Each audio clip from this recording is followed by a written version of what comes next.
মাথার কাছে বিশাল বড় জানালা। খুললে মনে হয় ঘরের এক পাশের দেয়াল খুলে ফেলা হয়েছে। বেশিরভাগ সময় পর্দার আড়ালে ঢাকা থাকে তা। তবে আজ রুমানা সেই জানালা খুলে দিয়েছে। বাইরে চমৎকার রোদ। এই রোদে অস্বস্তি নয়, বরং প্রশান্তি অনুভব হয়। রোদে লুকোচুরি খেলা চলছে পারুলের গায়ের ওপর। পারুল দীর্ঘ সময় নিয়ে ঘুমুলো। যখন ঘুম ভাঙল তখন দুপুর শেষ হয়েছে। সে চোখ খুলতে একটা বৌথা যন্ত্রণা মাথার ভেতর অনুভব করতে পারল। এরপর প্রায় অনেকক্ষণ চোখ বন্ধ করে শুয়ে রইল। উঠতে ইচ্ছে করছে না। মস্তিষ্কে ঘুরপাক খাচ্ছে গত রাতের ঘটনাটা। ওটা কি সত্যি ছিল না স্বপ্ন? খানিকটা দ্বিধা হচ্ছে তার। হঠাৎ রোমানার কণ্ঠ শুনতে পেয়ে চোখ জোড়া খুলে তাকালো সে। রোমানা ঘরে ঢুকেছে, হাতে একটা থালা। টেবিলের ওপর সেটা রাখতে রাখতে বলল, আপনার শরীর এখন কেমন লাগছে? ভা বলতে গিয়ে পারুল টের পেল ব্যথাটা। চোয়ালটা ছিঁড়ে যাবে মনে হচ্ছে।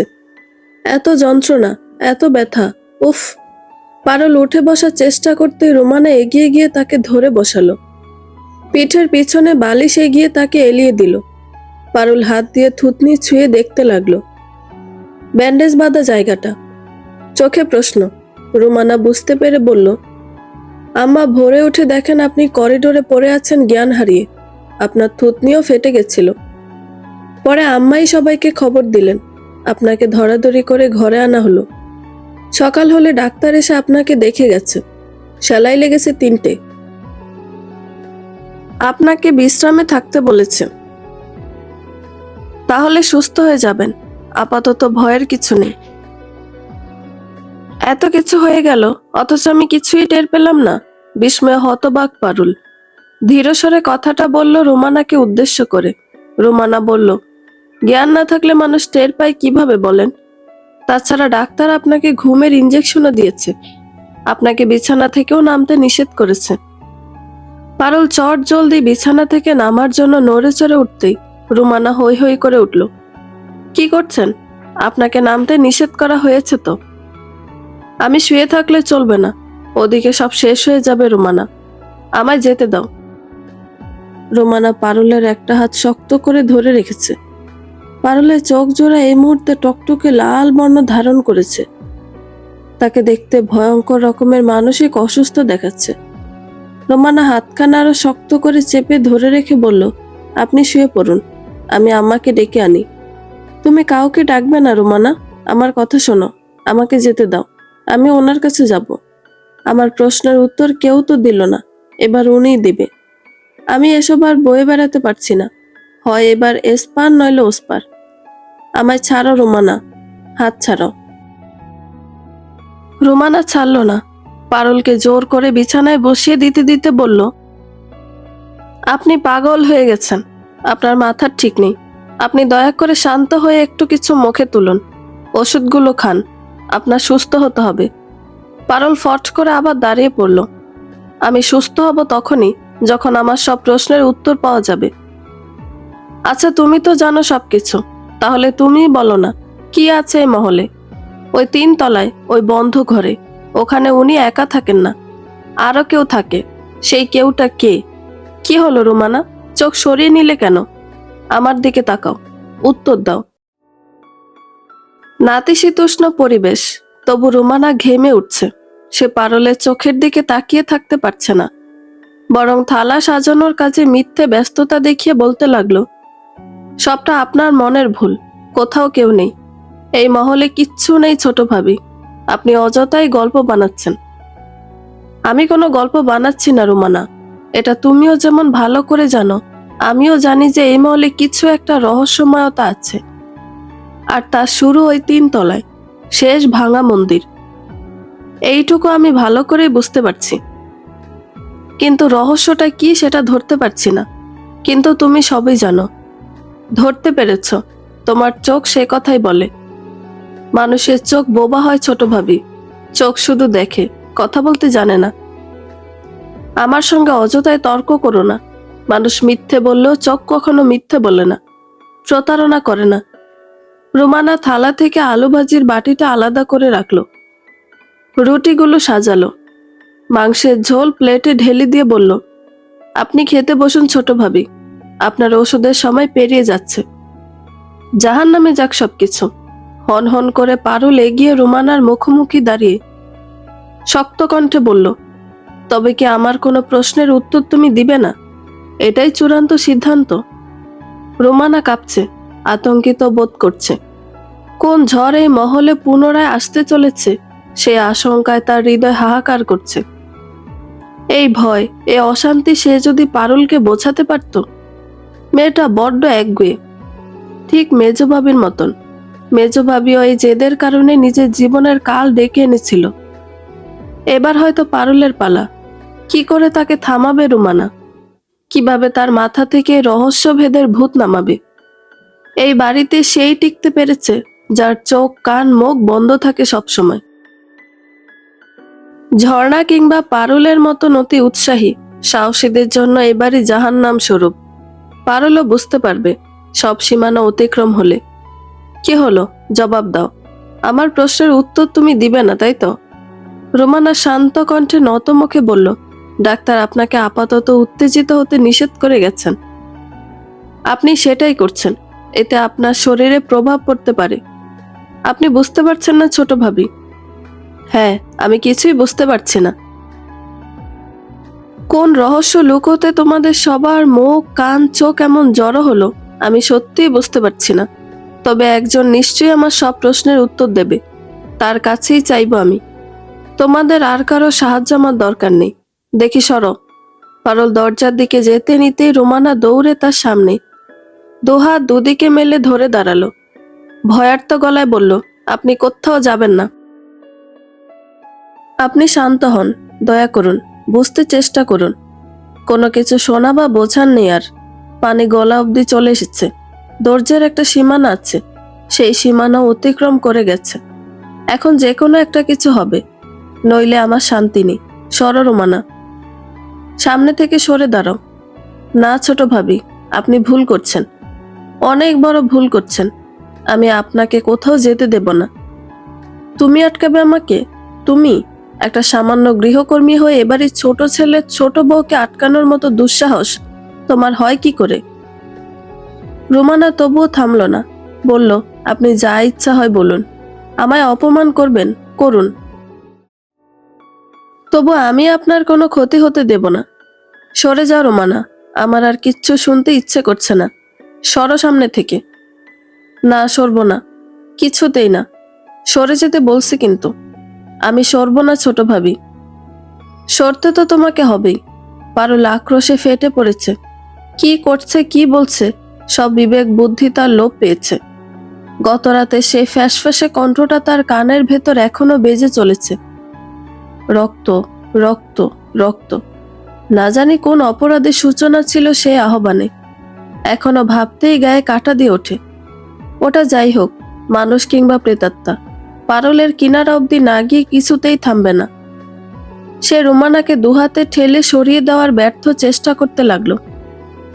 শরীরের গিটে গিটে ব্যথা, থুতনিতে অসহ্য যন্ত্রণা, বারবার কথা বলার দরুন। সেলায় টান পড়ছে কিনা কে জানে। চিরে চিরে উঠছে জায়গাটা। গায়ে জ্বর বোধ হয়, মাথা টলছে, বুক ধকধক করছে, কাহিল লাগছে। মনে হচ্ছে এই এক্ষুনি আবার জ্ঞান হারিয়ে মাটিতে লুটিয়ে পড়বে বুঝি। রুমানার সঙ্গে সে পারছে না, তবু হার মানছে না। তাকে সরাতে গিয়ে এতই জোরে ধাক্কা দিল যে রুমানা ছিটকে পড়ল ড্রেসিং টেবিলের ওপর। মাথার কোণে লাগলো আয়নার কোণটা। একটা গর্ত হয়ে গেল নিমিষেই।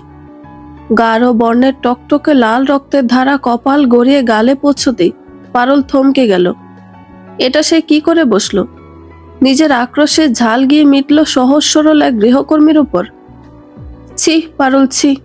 পারুল ডুকরে মুখ ঢেকে কেঁদে উঠল। ঠিক সেই মুহূর্তে দরজায় শব্দ হলো। কাকলিকে সঙ্গে নিয়ে ভেতরে প্রবেশ করলেন আমিনা বেগম। কিন্তু ঢুকি হতবিহ্বল হতে হলো তাকে। এক কোণে রোমানা কাটা মাথায় থরথর করে কাঁপছে দাঁড়িয়ে। আরেক কোণে পারুল মাটিতে হাঁটু ভেঙে বসে পড়ে কাঁদছে। একই তামাশা শুরু হলো তার মহলে পুনরায়। আমিনা বেগম তার বিছানায় বসে রয়েছেন। তার পাশেই দাঁড়িয়ে আছে কাকলি। বিছানার অপর প্রান্তে বসে রয়েছে পারুল। তার পাশে নত মস্তকে মাথা নামিয়ে দাঁড়িয়েছে রুমানা। পারুলের চোখ মুখ টকটকে লাল, ভীষণ অসুস্থ দেখাচ্ছে তাকে। পেটের ভেতর সবকিছু তোলপাড় হচ্ছে। বমি করে ঘর ভাসাতে পারলে একটুখানি শান্তি মিলত। আমিনা বেগম রুমানার দিকে গরম চোখে চেয়ে বললেন, বাইরে যা, আর কান্তাকে খবর দে। এখন থেকে ছোট বৌমা দেখাশোনা ওই করবে। জি আম্মা। চোখের ইশারায় পারুলকে একবার দেখে নিয়ে রুমানা বেরিয়ে গেল। বাইরে বেরোতেই তার দু চোখ ছাপিয়ে নামলো জলের ধারা। এই মেয়েটা স্বেচ্ছায় নিজের জীবন ধ্বংস করার জন্য উঠে পড়ে লেগেছে। খবর যখন আম্মার কান অবধি পৌঁছেছে, হুজুরের কান অবধি পৌঁছতে সময় লাগবে না। এরপর কি হবে রুমানা ভাবতেই পারছে না। নিজেকে অসহায়, অথর্ব মনে হচ্ছে। কিন্তু সেই বা কি করতে পারে? অন্যের দিন দোয়ায় মাকে নিয়ে দুমুঠো ভাত খেতে পারছে, তার কিছু হলে মাকে দেখে রাখবে কে? ছোটটার বিয়ে হলো, তবু তাকে দেখে রাখবে কে? রোমানা কান্না চোখে কান্তার খোঁজে গেল, হয়তো এই শেষ পারুলকে দেখা। এরপর আর তাকে কিংবা পারুলকে কখনো দেখা করতে দেওয়ার অনুমতিটাও সৌরবাল চৌধুরী দিবেন না। পারুল মূর্তির মতো বিছানা চাদরের দিকে অপলক তাকিয়ে রয়েছে। তাকে দেখলে মনে হবে এই মুহূর্তে চাদর দেখার চাইতে সুন্দর জিনিস পৃথিবীতে আর কিচ্ছু নেই। আমিনা বেগম নাক মুখ কুঁচকে পারুলের ভাব দেখছেন। মনে মনে 101টা গালমন্দ পাচ্ছেন তিনি। তবে সবটাই নিজের কপালকে। ঝর্ণাকে কম যন্ত্রণা ভোগ করতে হয়নি। ভেবেছিলেন মধ্যবিত্ত পরিবারের দাগ খাওয়া মেয়েকে আনলে সে এই বাড়িতে গৃহকর্মীর মতোই মুখ গোস করে পড়ে থাকবে। কিন্তু পারুল তার সেই ধারণাকে সম্পূর্ণ মিথ্যা প্রমাণিত করতে উঠে পড়ে লেগেছে। আমিনা বেগম বললেন, তুমি কি চাও ছোট বৌমা? সংসারে অশান্তি করতেছো কেন? কাকলি মুখ বাঁকালো ফিসফিসে। খুব তো ভালো বলছিলেন আম্মা, এই হচ্ছে ভালো নমুনা। কথা বলো ছোট বৌমা, এখন মুখ ফুলিয়ে বসে থেকো না। আমার একদম অসহ্য লাগে এইসব। কোন রহস্য উদ্ঘাটনে উঠে পড়ে লেগেছ? গত রাতে করিডোরে পড়েছিলে কেন? থুতনি ফাটলো কেন? উত্তর দাও তুমি। এখন মুখে কুলু পেটে বসে থাকলে চলবে না। যে ঝড় নামিয়েছ সেটা শান্ত তো করতে হবে। দুদিন এসে একদম সব বুঝে নিতে চায়। এই সংসার দখলের ধান্দা সব। কাকলি আবারও মুখ ভেঙচালো। আমিনা বিরক্ত গলায় বললেন, আহ বড় বৌমা, তুমি একটু থামবে? আমি তো জিজ্ঞেস করছি, তাই না? এখানে থাকতে বলেছি তার মানে এই নয় আমাকে ডিঙ্গিয়ে তুমি যারা করবে। আমাকে তো সবসময় থামিয়ে দিলেন আম্মা। আমি আরো আগেই বলেছিলাম এই মেয়ে অনেক শিয়ানা, এর লাগাম টেনে ধরা উচিত। আপনি তো আমার কথা শুনলেন না। দেখুন এখন কিরকম মিথ্যা অপবাদ দিয়ে সংসারে অশান্তি ঢোকাতে চাইছে। উনি এসব জানলে মাথাটা ঠিক থাকবে? রেগে মেগে না ঘর বাড়ি ছেড়ে একদিকে চলে যায়। ওকে এখন এসব জানানো যাবে না। এমনিতে নানান দিকের চিন্তায় মাথাটা ঘেটে আছে। যা করার আমরাই করে নেব। হ্যাঁ, এবার বলো তো ছোট বৌমা, তোমার মাথায় অসভ্য ভূত চাপলো কি করে? তুমি গত রাতে গেছিলে কোথায়? নিজের ঘরে ছিলে না সেটা তো জানা কথা, তাই মিথ্যে না বলে এবার সত্যিটা বলো। আমি আমার ধৈর্যের বাঁধ ভাঙতে চাই না। পারুল মাথা তুলে তাকালো। কাকলির দিকে তীক্ষ্ণ দৃষ্টিতে তাকিয়ে চোখ ফিরিয়ে নিল। মাথা নত করল পুনরায়। ধীর কণ্ঠ কিন্তু জেদে পরিপূর্ণ বলল, 3 তলার ওই ঘরে আর কে থাকে আম্মা? কোন ঘরে? যে ঘরে উনি থাকেন ওই ঘরে। কে থাকে? কে চিৎকার করেছিল সেদিন আম্মা? আমি তার কণ্ঠ শুনেছি। ওটা মানুষ নয়, যেন এক অতৃপ্ত প্রেতাত্মা। দেখো বাবা, এখন আবার কি গাঁজাখুরি কাহিনী ফাচ্ছে। কাকলি অট্টহাসি হেসে উঠতে আমিনা বিরক্তি চোখে তার দিকে তাকালেন। কাকলি হাসি থামালেও ঠোঁট থেকে সরালো না। ওদিকে পারুল জ্বলন্ত লাভার মতো ফুঁসে উঠে বলল, আমি মিথ্যে বলিনি, এক বিন্দু মিথ্যে বলিনি। আমি নিজের চোখে দেখেছি। প্রথম যখন এসেছিলাম তখনই মনে হয়েছে এই বড় বড় থামের পেছনের গল্পটা আলাদা, আড়াল করে রাখা। তারপর একে একে এই বাড়ির সবকিছুতে আমি রহস্যের গন্ধ পেয়েছি। সেদিনের ওই চিৎকার, ওই ছায়া, ভাঙা মন্দিরটা, 3 তলায় গত রাতে। বলতে বলতে শিউরে উঠল পারুল। আমিনা বেগমের চোখ এড়ালেন না। তিনি ঠান্ডা স্বরে জানতে চাইলেন, কি দেখেছে গত রাতে? দেখলাম উনি ওই দরজা দিয়ে ভেতরে ঢুকলেন, তারপর আমিও গেলাম। দরজায় কান পাততে ওই কণ্ঠটা। পারুল চোখ বুজে কেঁপে উঠল থরথর করে। এতটা ভয় সে তার ইহজীবনে কোনোদিন পায়নি। আমিনা বেগম একই দৃষ্টিতে তাকিয়ে রইলেন বাকি জবাবের আশায়। পারুল নিজেকে শান্ত করে চোখ মেলে তাকালো, কণ্ঠে অনুরোধ ঢেলে বলল, আম্মা, আপনি আমাকে বিশ্বাস করুন, ওই ঘরে কিছু আছে। আমি নিজে সেই কণ্ঠ শুনেছি। এমন গা হিম করা কণ্ঠস্বরের মালিক মানুষ হতেই পারে না। তাছাড়াও ও বারবার রক্ত রক্ত করছিল। খুব খারাপ কিছু একটা ওই ঘরে আছে। আপনি বিশ্বাস করুন আম্মা, আপনার ছেলের বড্ড বিপদ। আমিনা বেগম, কাকুলি একে অপরের মুখ চাওয়াচাই করলেন। কাকলি জোর করে নিজের মুখ থেকে রক্তশূন্য ভাবটা সরাতে চেষ্টা করল। কটাক্ষ করে বলল, এতগুলো মানুষ এত বছর এ বাড়িতে বসবাস করছি, কোনোদিন আমি কিছু শুনলাম না, আর এই দুদিন এসেই কি সব কেচ্ছা কাহিনী শোনাচ্ছে, আর আমরাও পাগলের মতো এর কথা শুনছি বসে বসে। তুমি এসব কি বলছো ছোট বৌমা? তোমার মাথাটা কি একদম গেছে? আপনি আমায় কেন বিশ্বাস করছেন না? আমি যা বলছি একদম সত্যি বলছি। আমি নিজের কণ্ঠে আওয়াজ শুনেছি। ও রক্ত চাইছিল, অনেক অনেক রক্ত। আমিনা বেগম একটা দীর্ঘশ্বাস ফেললেন। ঠিক যে ভয়টা উনি পাচ্ছিলেন তাই হলো অবশেষে। তবে আরো একটা সন্দেহের তীর ওনার মনে কামড়ে ধরেছে। সেটা কতখানি সঠিক আপাতত বুঝতে পারছেন না। তবে যদি সঠিক হয়, তবে বিপদ বাড়বে বই কমবে না মোটেই। তিনি পারুলকে শেষবারের মতো বোঝাতে বললেন, তুমি নিশ্চয়ই অন্য কোনো কারণে ভয়ে ছিলে, আর ওসব ভ্রমে শুনেছ। এরকম কিছু এ বাড়িতে থাকলে আমি কি জানতাম না? ওটা সৌরভের ঘর, এ কথা ঠিক। সে তার ঘরে থাকতে, ঘুমাতে, কাজ করতেই বেশি স্বাচ্ছন্দ্য বোধ করে।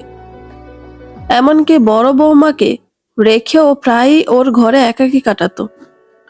কি বড় বৌমা, এখন ঠোঁট চেপে বসে আছো কেন? কাকলি বলল, হ্যাঁ, মা একদম ঠিক বলছে। দিনের পর দিন, রাতের পর রাত সে তার ঘরে সময় পার করেছে। বলতে পারো ওখানে তার শান্তি মেলে।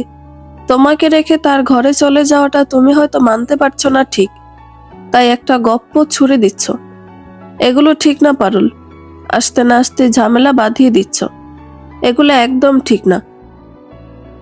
পারুল অসম্ভব রাগী চোখে কাকলির দিকে তাকিয়ে কাট কাট গলায় বলল, আপনি এখন সুর পাল্টে ফেলেছেন দেখছি।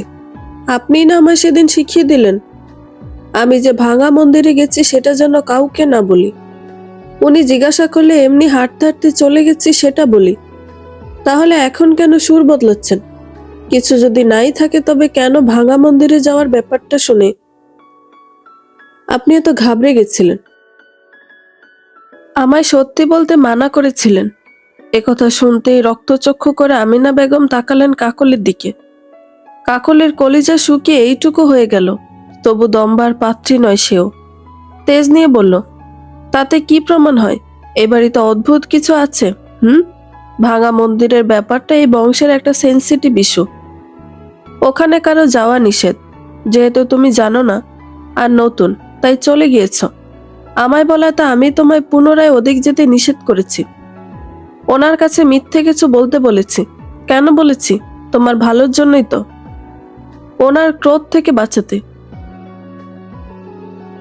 আজ তুমি আমায় সেজন্য প্রশ্নবিদ্ধ করছো?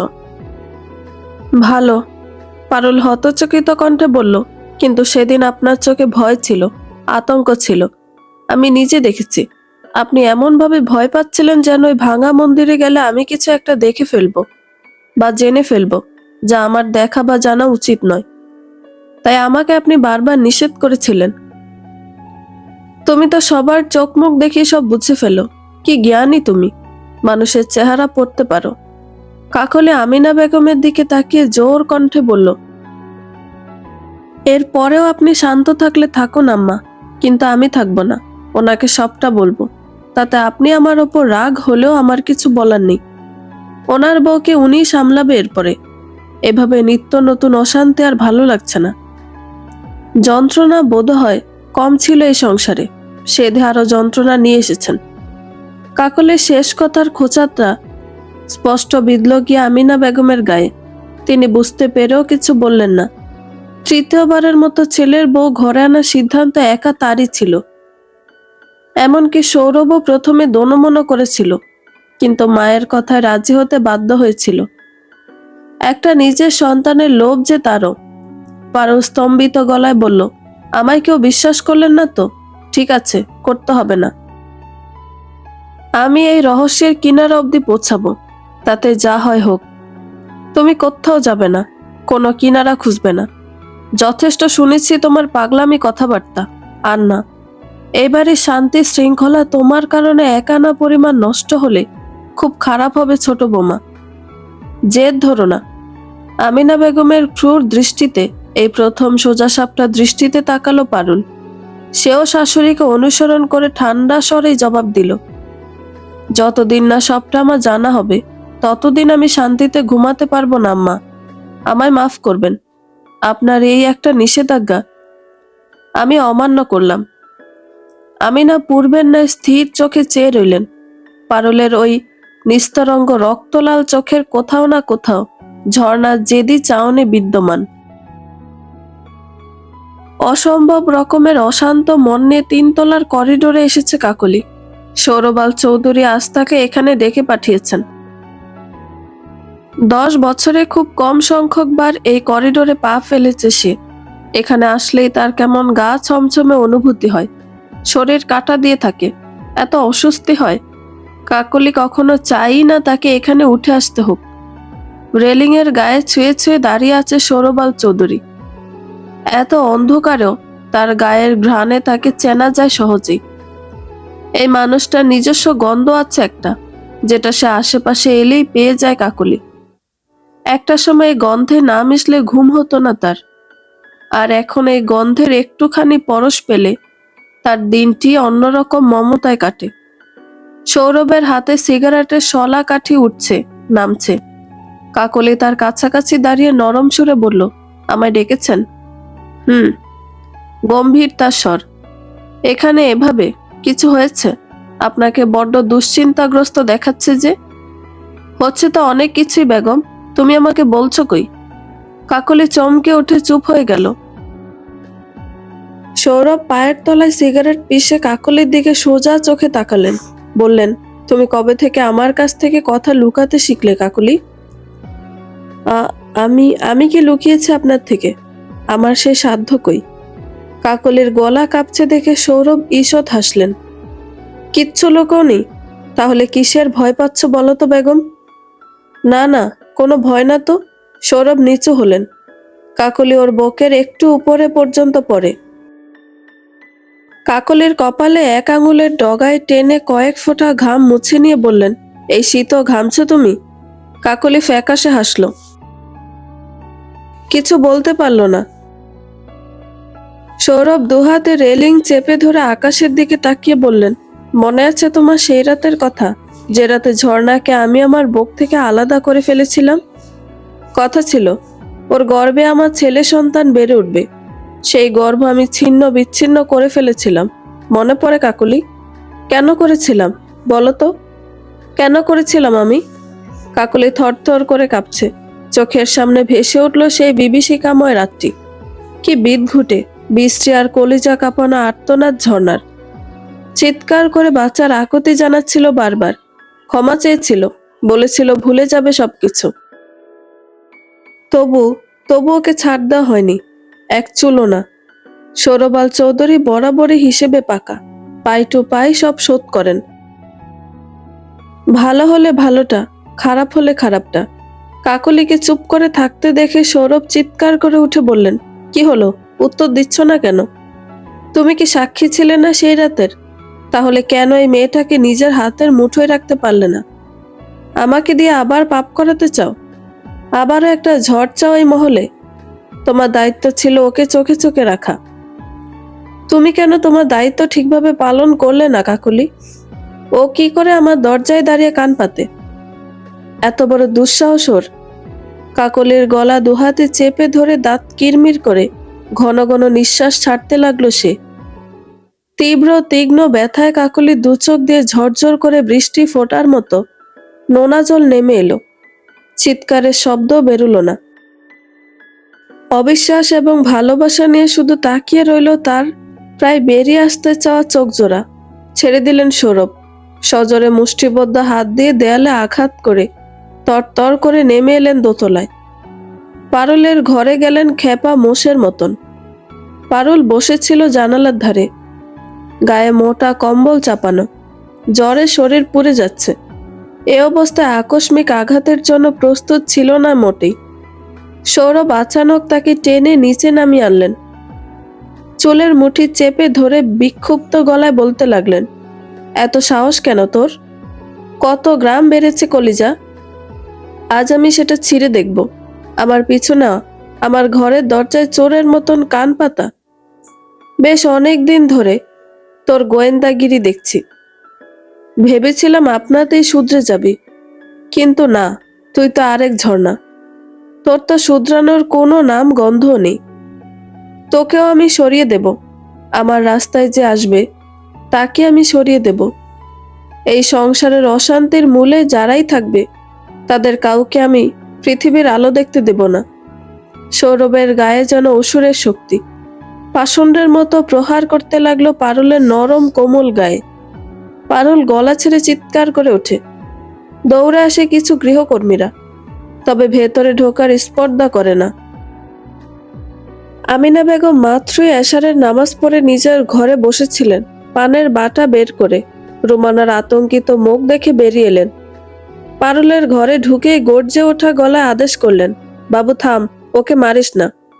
সৌরভ থামবার পাত্র নয় যেন। প্রহার করতে করতেই বললেন, ওকে আজ আমি ঝর্ণার কাছে পাঠাবো। ও পেয়েছেটা কি? অনেক শখ না রহস্য উদ্ঘাটন করার? কবরে গিয়ে করুক এবার।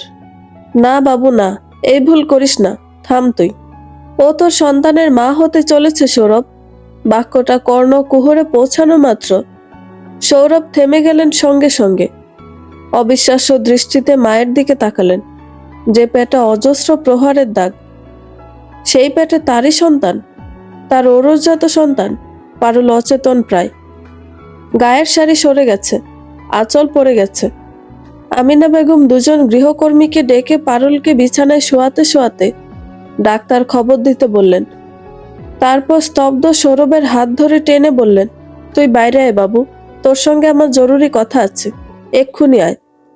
আর কাকলি কোথায়? ওকে বল ওর সাথে আজ রাতটা থাকতে। পরিস্থিতি আরো বিগড়ে যাবার আগে আমাদের একটা ব্যবস্থা নিতে হবে। আজ পৌষের অষ্টম দিন। শীত এখন পুরোপুরি নিজের রাজত্ব কায়েম করেছে। ভোরের বাতাসে কুয়াশার গন্ধ, হালকা শিশিরে ভেজা মাঠের ঘাস। দূরে তাল গাছের মাথায় রোদ উঠেছে বটে, কিন্তু সেই রোদে উষ্ণতা কম, যেন শুধু তাপহীন আলো। গ্রামের আকাশে ধোঁয়া উঠছে। মা মাসিরা চুলায় ভাপা পিঠা বসিয়েছে, কেউ বা চালের গুঁড়ো ছাকছে। গরুগুলো খড় চিবোচ্ছে ধীরে ধীরে, আর মুরগিরা ঠোঁট চালাচ্ছে উঠোন জুড়ে। বটগাছের নিচে কিছু বুড়ো লোক জড়ো হয়ে রোদ পোহাচ্ছে, তাদের শরীরে চাদর জড়ানো। দূরে মাঠের দিকে তাকালে দেখা যায় আলের ধারে বাচ্চারা হাঁটছে কুয়াশার মধ্যে হারিয়ে যাওয়া ছায়ার মতো। সূর্য ওঠার সঙ্গে সঙ্গে কুয়াশা একটু একটু করে পাতলা হলেও হাওয়া এখনো ঠান্ডা, কাঁপুনি ধরায় গায়ে। সৌরবাল চৌধুরী নিজের গায়ের চাদরটা আরেকটু টেনে ধরলেন। কানটুপি সঙ্গে আনা উচিত ছিল, কাকলি বারবার বলেও ছিল, তবু তিনি খামখেয়ালি করে আনেননি। এখন বুঝতে পারছেন কত বড় ভুল হয়ে গেছে। খোলা মাঠে কনকনে ঠান্ডা বাতাস হু করে তার কানে মুখে ঢুকে যাচ্ছে। আজ বাড়ি ফিরে বিছানায় পড়তে না হলেই হয়, মনে মনে ভাবলেন তিনি। পিছন ফিরে চাইলেন ওসমানের দিকে। লোকটা এই শীতের সকালে ঠান্ডা পায়ে দৌড়ে দৌড়ে হাঁটার চেষ্টা করছে। সৌরভ ভ্রু কুঁচকে তাকে দেখছেন। বেটে খাটো কৃষ্ণবর্ণের এই ভদ্রলোকের বুদ্ধি বরাবরই হাঁটুর বেশ খানিকটা নিচে। শুধুমাত্র সৌরবাল চৌধুরীকে মন থেকে কেউ যদি সমীহ করে থাকে, তবে সেটা সেই, যার ফলে তার নির্বুদ্ধিতা দিনের পর দিন সৌরভ নিশ্চুপে সয়ে যান। কই, পাটা চালা ওসমান, এমন হলে তো বেলা পড়ে যাবে যেতে। সৌরভ বিরক্ত স্বরে বললেন, ওসমান আসতেছে বড় ভাই বলে বেশ জোরে দৌড় দিয়ে গিয়ে ভেজা ঘাসে পা স্লিপ করে দুম করে উল্টে পড়লেন। সৌরভ হতভম্ব হয়ে ছুটে এলো। ওসমানকে তুলতে তুলতে বললেন, কোথাও লাগেনি তো? হাঁটু ছিলে গেছে, তাজা ঘা হয়েছে। তবু ওসমান একগাল হেসে বললেন, এক্কেরে ফিট আসি, এডি কিছু না। এডি খাইলে শরীরের মধ্যে যন্ত্রপাতি লাড়া সাড়া খাইয়া ঠিক হয়। মাসের মধ্যে 2-1 বার এরম আসার টাসার খাওন ভালো। আচ্ছা, সৌরভের চোখ থেকে বিরক্তি সরে না। জোরে হাঁটা লাগবে না, আসতেই চলুন। ওদিকে সবাই অপেক্ষা করে আছে বোধহয়। ভালো কথা, তুমি জোতা পরে আসো নাই কেন? ওসমান নিজেকে সামলে নিয়ে হাঁটতে হাঁটতে বললেন, মিয়া ভাই, এই শীতের মধ্যে খালি পায়ে হাঁটনের মজাই আলাদা। মনে হয় পায়ের তলায় কষি মাইয়ারা হাত ঢুকাইয়া সুরসুরি দিতাছে। আহারে, একেবারে কলিজায় লাগে। সৌরভ অল্প একটু হাসলেন। তারা যাচ্ছে পশ্চিম দিকে, পরিদিঘির ঘাটলায়। একটা পরিত্যক্ত জমি আছে সেখানে, বেশ কবছর যাবৎ পড়া। দিঘির একদম কাছে হয় কেউ কেনার আগ্রহ দেখায় না। না ওই দিঘিতে কেউ খুব একটা যাতায়াত করে। বিশেষ করে দুপুরের পর থেকে লোকমুখে প্রচলিত আছে এই দিঘিতে সত্যিকারের পরীরাই আসে। আর এই দিঘি খননও করেছিল আসমানের পরীরা। কয়েক যুগ আগে একবার পথ ভুলে পৃথিবীতে নেমে এসেছিল এক পরীকন্যা। এখানে এসে তার জায়গাটা বড় ভালো লেগে যায়। তখন ঘন জঙ্গলের ভেতর কেবলই একটা ছোট খাল ছিল। সেই খালের পানি চাঁদের আলোয় টলটল করছিল, যা দেখে পরীর মনে গোসলের বাসনা জাগে।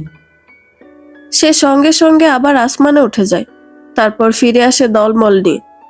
সবাই মিলে এই দিঘি খনন করে। তারপর থেকেই চলে তাদের গোসল বিলাস।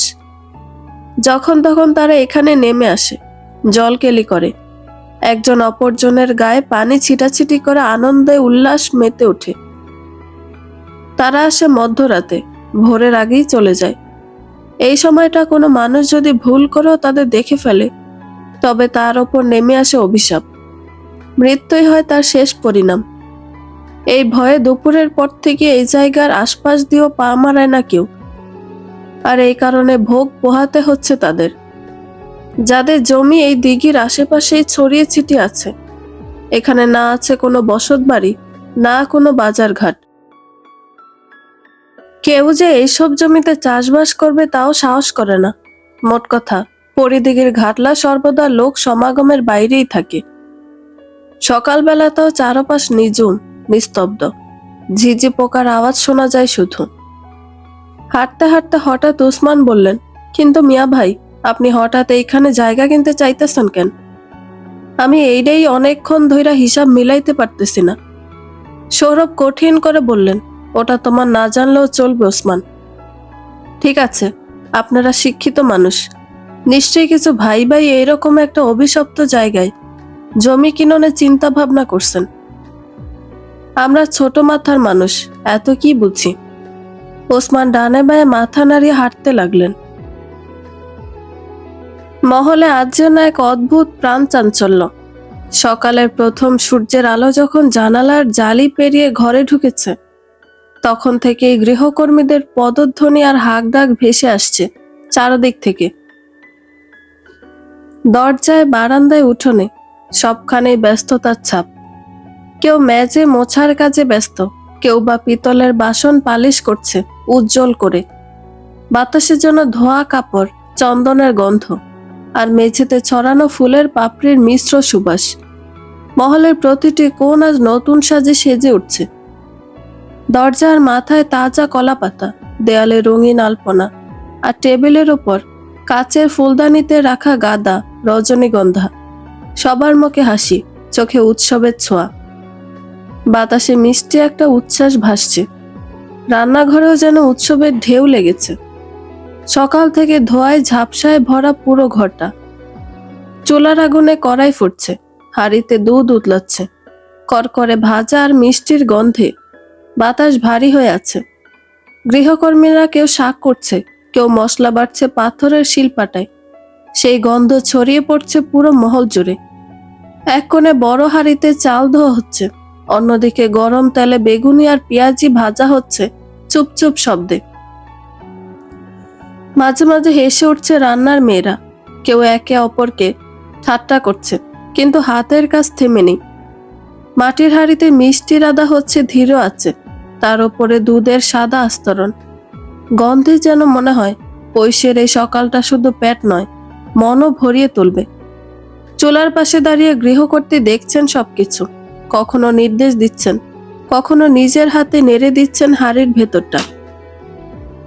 মহলের রান্নাঘর যেন আজ এক রঙিন সুরের মেলবন্ধন। ধোয়া, গন্ধ, হাসি আর আগুনের আলো মিশে এক অপূর্ব জীবন্ত ছবি এঁকে তুলেছে। এত আয়োজন, এত কোলাহল, তবু পারুলের মনে এক ফোঁটা আনন্দও নেই। চারপাশে হাসি, সুর, রঙের ছটা, কিন্তু তার ভেতরটা নিঃশেষ। ঘরের এক কোণে চুপচাপ পড়ে আছে সে, নিশ্চুপ, নির্জীবের মতো। মুখে কোনো ভাব নেই, চোখ দুটো ফাঁকা, শূন্যতায় ভরা, যেন রাজ্যের সব বিষণ্ণতা এসে আশ্রয় নিয়েছে সেই চোখের গভীরে। আজ 3 দিন হয় সে জানতে পেরেছে সৌরবাল চৌধুরীর বংশধর তার গর্ভে বেড়ে উঠছে। তারপর থেকে স্তব্ধ হয়ে গেছে সে, কথা বলছে না, কারো দিকে চোখ তুলে তাকাচ্ছে না। সারাক্ষণ একটা ঝিম ধরা মরা বিষণ্ণতায় ডুবে থাকছে তার হৃদয় বাড়ির অলিগলি। মস্তিষ্কে চিন্তার পোকাটা নতুন উদ্যমে কামড়াতে শুরু করেছে। কি হবে এরপরে? কি তার ভবিষ্যৎ? কি বা কপালে লিখে আনছে এই অনাগত মেহমান? হ্যাঁ, মেহমানই বটে। পারুলের কেন যেন মনে হয় এই সন্তান পৃথিবীতে এসে খুব বেশি দিন বাঁচতে পারবে না, ওকে বাঁচতে দেবে না। যে রহস্য লুকিয়ে আছে মহলের মোটা মোটা থামের আড়ালে, তা ওকে কেড়ে নিয়ে যাবে রহস্যের অতল গহ্বরে। আর সে মা হয়েও কিছু করতে পারবে না, শুধু চেয়ে চেয়ে তার গর্ভের ধ্বংস দেখবে। পারুল মৃদু শ্বাস ফেলল। চোখের পাতায় ভেসে উঠল 3 দিন আগে সেই সন্ধেটি। ঠিক কতদিন অর্ধচেতনে থেকে অতঃপর সুস্থ হয়ে উঠেছিল সে। এর মাঝখানে কি কি হয়ে গেছে কোনো কিছুই জানা নেই তার। দিন রাত সর্বক্ষণ কড়া ঘুমের ওষুধ খেয়ে তাকে বিছানায় ফেলে রাখা হতো। কেবল খাবার সময়টুকুতে কেউ একজন তাকে মুখে তুলে জোর করে খাইয়ে দিত। সেই কেউটা কে ছিল তাও পারুলের জ্ঞানে অস্পষ্ট। একবার মনে হয় অনন্ত, একবার মনে হয় সৌরবাল চৌধুরী। কিন্তু যার কারণে মরতে মরতে বেঁচেছে সে, সেই কিনা করবে সেবা, এমনটা ভাবনাও তো অপরাধ। তবে সৌরভের কঠিন মুখটা একটু হলেও গলেছে, পারুল খুব টের পায়। তার কারণও যে এই সন্তান, পারুল বুঝতে পারে। পারুলকে ভালো না বাসলে সন্তানকে অসম্ভব ভালোবেসে ফেলেছেন তিনি। রাত করে বাড়ি ফিরেই আগে পারুলের কাছে আসেন, খেয়েছে কিনা জানতে চান, শরীরের খোঁজ নেন, কোনো অসুবিধা হচ্ছে কিনা জিজ্ঞেস করেন। আবার কিছুক্ষণ কথাবার্তা বলে সম্পর্কটাকেও হালকা করতে চান তিনি। পারুল বোঝে, সবটাই বোঝে। আর তার সবচেয়ে বড় দুঃখটা এখানেই, সেও এসব উপভোগ করতে পারে না, সে পারবেও না। এতদিন জানতো না, তবে সেদিন সেই মারের ঘটনার সময় সৌরবাল চৌধুরী বলেছিলেন ঝর্ণাকে তিনি কবরে পাঠিয়েছেন। সেই কথা স্পষ্ট মনে আছে পারুলের, আর আজীবন থাকবে। তার সন্তানের পিতা একজন খুনি, তার প্রতি ভালোবাসা না থাকলেও একরাশ ঘৃণা আছে। আর সেই ঘৃণাই একদিন পারুলের শক্তি হবে। পারুল নিজের ভাবনায় এতটাই ডুবে গিয়েছে যে সে টেরই পায়নি কখন তার সামনে খাবারের থালা হাতে কাকলি এসে বসেছে। অনেকক্ষণ পর হঠাৎ করে কাকলির চোখে চোখ পড়ায় কেঁপে উঠল সে। কাকলি অবিশ্বাস্য গলায় বলল, সত্যি এত কিছুর পরেও তোমার এইসব চিন্তা ভাবনা গেল না? তুমি পারো বটে। পারুল অপ্রস্তুত হলো। আমি অন্য কিছু ভাবছিলাম। সে তোমার চোখই বলছে কি ভাবছিলে। যাগে, সুখে থাকতে ভূতে কিলাইলে আমাদের আর কি করা। হঠাৎ করে অন্যমনস্ক হলো কাকলির কণ্ঠস্বর। তোমার মতন এত সুখী বিধাতা আমায় যদি করত, কি এমন হতো আমার পেটেও যদি। বিধাতা যে কি চান কে জানে। কাকলি নিজের পেটের ওপর হাত বুলালো, তার চোখ ভিজে উঠছে। পারুল গুটিসুটি ভাবে এগিয়ে এসে তার পাশে বসলো। তার হাতটা ধরে নিজের পেটের ওপর ধরে বলল, ও তো আপনাদেরই সন্তান। ভেজা চোখে স্মিত হাসলো কাকলি। হাত সরিয়ে নিয়ে বলল, ভালো সান্ত্বনা দিলে। এখনো তো এ বাড়িতে থাকতে পারছি, একদিন হয়তো তাও পারবো না। এমন বলছেন কেন? আমি কোনোদিন আপনার ক্ষতি করব না। আমার ক্ষতি করার সাধ্য তোমার নেই ও পারুল, স্বয়ং নসিবের লেখা বলে। যাগ্গে বলে হাত দিয়ে চোখ মুছে নিল সে। বলল, আম্মা খাবার পাঠিয়েছে, খেয়ে দিয়ে পারলে একবার রান্নাঘরে এসো, সবাই ওদিকে ব্যস্ত। একা একা এখানে বসে উল্টাপাল্টা না ভেবে ওখানে সবার সঙ্গে বসলে ভালো লাগবে। পারুল বাধ্য মেয়ের মতো থালা টেনে নিল, মুখে বলল, আচ্ছা। অথচ তার মনে চলল অন্য এক পরিকল্পনা। আমিনা বেগম বড্ড ব্যস্ততার মধ্যে রয়েছেন। আজ প্রায় কতগুলো বছর পর তার বড় ছেলে এবং ছেলের বউ বাড়িতে আসছে। সেই সাথে ছোট ছেলের সংসারে অবশেষে পূর্ণতা পেতে যাচ্ছে। তিনি আজ প্রচন্ড রকমের খুশি। একটু আগে একজন গৃহকর্মীর হাত থেকে কাচের বাটি পড়ে ভেঙে খান খান হলেও তিনি তেমন কিছুই বললেন না, শুধু সাবধানে কাজ করতে বলে নিজের কাজে ব্যস্ত রইলেন। এ থেকেই বোঝা যায় তার মন মেজাজ আজ কতটা প্রফুল্ল। কাকুলি রান্নাঘরে প্রবেশ করতে আমিনা বেগম জিজ্ঞেস করলেন, ও খেয়েছে বড় বৌমা? কাকলি ছোট করে বলল, জি আম্মা। যাক, মন মেজাজ শান্ত হচ্ছে তাহলে। সংসারে বাচ্চা কাচ্চা আসলে এমনিতেই স্বামী স্ত্রী দুজনের মধ্যেই আরো ভার ভাত্তিক জিনিসটা বেড়ে যায়। এখন যদি ওদের সব ঝামেলা মিটে। কাকলি কিছু বলল না প্রত্যুত্তরে। অযথাই একজন গৃহকর্মীর ওপর রাগ ঝাড়ল, সামান্য ভুলেই বকাঝকা করলো ভীষণ। আমিনা বেগম চুপচাপ তাই দেখলেন। তারপর কাকলিকে বাইরে ডেকে বললেন, তুমি কটা দিনের জন্য তোমাদের বাড়ি থেকে বেরিয়ে এসো বড় বৌমা। কাকলি অবাক হয়ে বলল, কেন আম্মা? এখানে এখন অনেক কাজ, বড় ভাইজানরা আসতেছে, এর ভেতর আমি বেড়াতে যাব? এটা কেমন কথা? তোমার মন মেজাজ ভালো থাকবে তাই বলছি। আর কাজ দেখার জন্য অনেক মানুষ আছে, আমি আছি।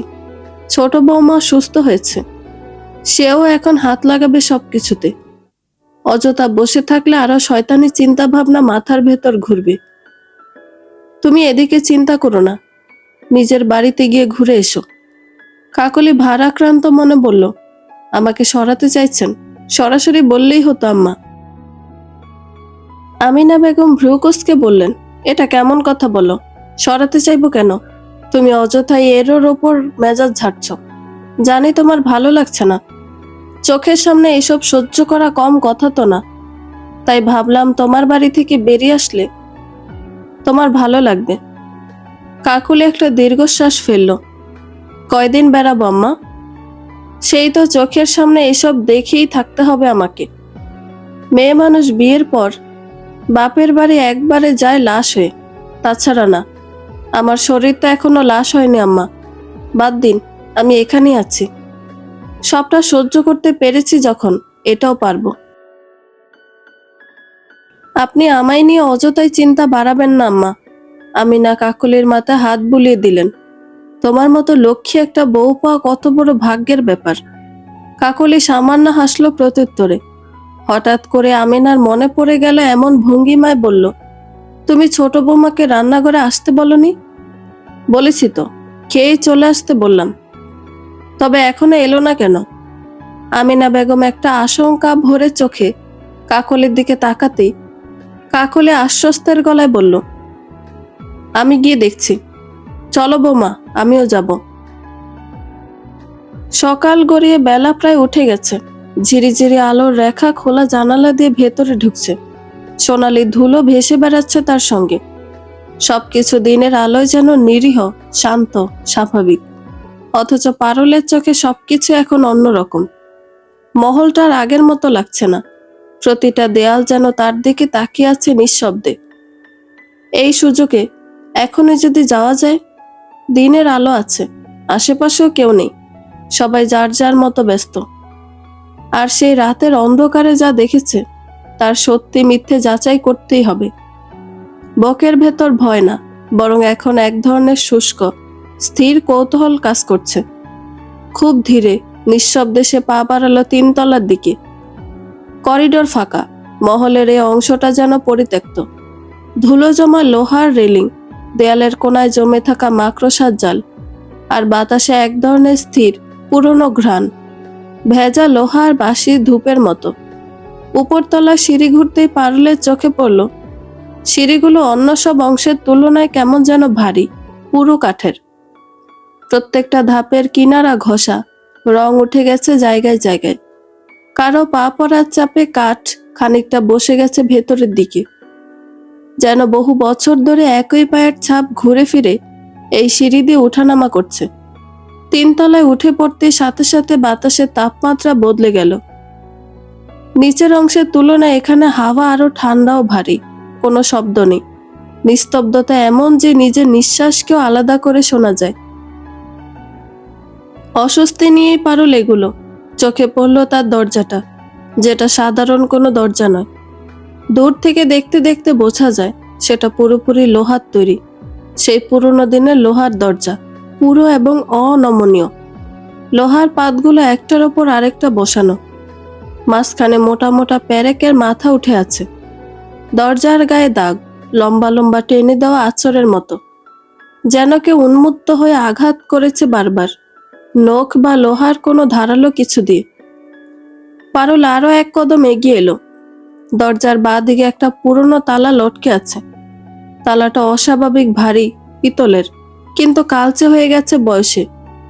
তার সঙ্গে লেগে থাকা চাবির ঘরে খোঁচা খোঁচা আঁচড়, যেন প্রতিবার চাবি ঢোকানোর চেষ্টা করার সময় হঠাৎ তাড়াহুড়ো করে ঢোকানো হয়।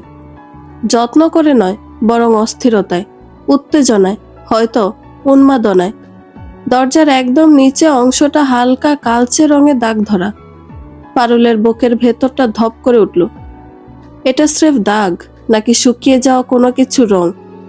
ওই দরজার সামনে দাঁড়িয়ে পারুলের মনে হলো ওই অশুভ রাতের শব্দটা আবার তার কানে বাজছে। রক্ত, রক্ত, রক্ত, সময় এসে গেছে। পারুল হাত বাড়ালো, থেমে গেল। দরজার ধাতব দেহটা দিনের আলোয় ঠান্ডা কুয়াশা ছড়াচ্ছে যেন। এমন বরফে মোড়া স্পর্শ সে কোনোদিন অনুভব করেনি। সে হাত ফেরত নিল, কিন্তু চোখ না, কারণ এই দরজা কেবল একটা দরজা নয়, আর এটা এক রহস্যের বুক। আর সেই বুকের ভেতরে কি আছে তা না জেনে আর একদিনও বাঁচতে পারবে না পারুল। হঠাৎ খট করে দরজার ওপাশ থেকে এক অচেনা শব্দ উঠল। শব্দটা এতটাই আকস্মিক যে পারুলের বুকের ভেতর কেঁপে উঠল। শরীরটা যেন মুহূর্তে জমে গেল ভয় আর বিস্ময়ের মিশ্র অনুভূতিতে। নিঃশ্বাস আটকে এদিক ওদিক তাকাতে না তাকাতে সে হঠাৎ নিজের অজান্তে ছিটকে পেছনে সরে গেল। আর ঠিক তখনই ধাক্কা খেল কারো বুকের সঙ্গে। বুকটা ছিল কঠিন, উষ্ণ, বিস্ময়াভিভূত।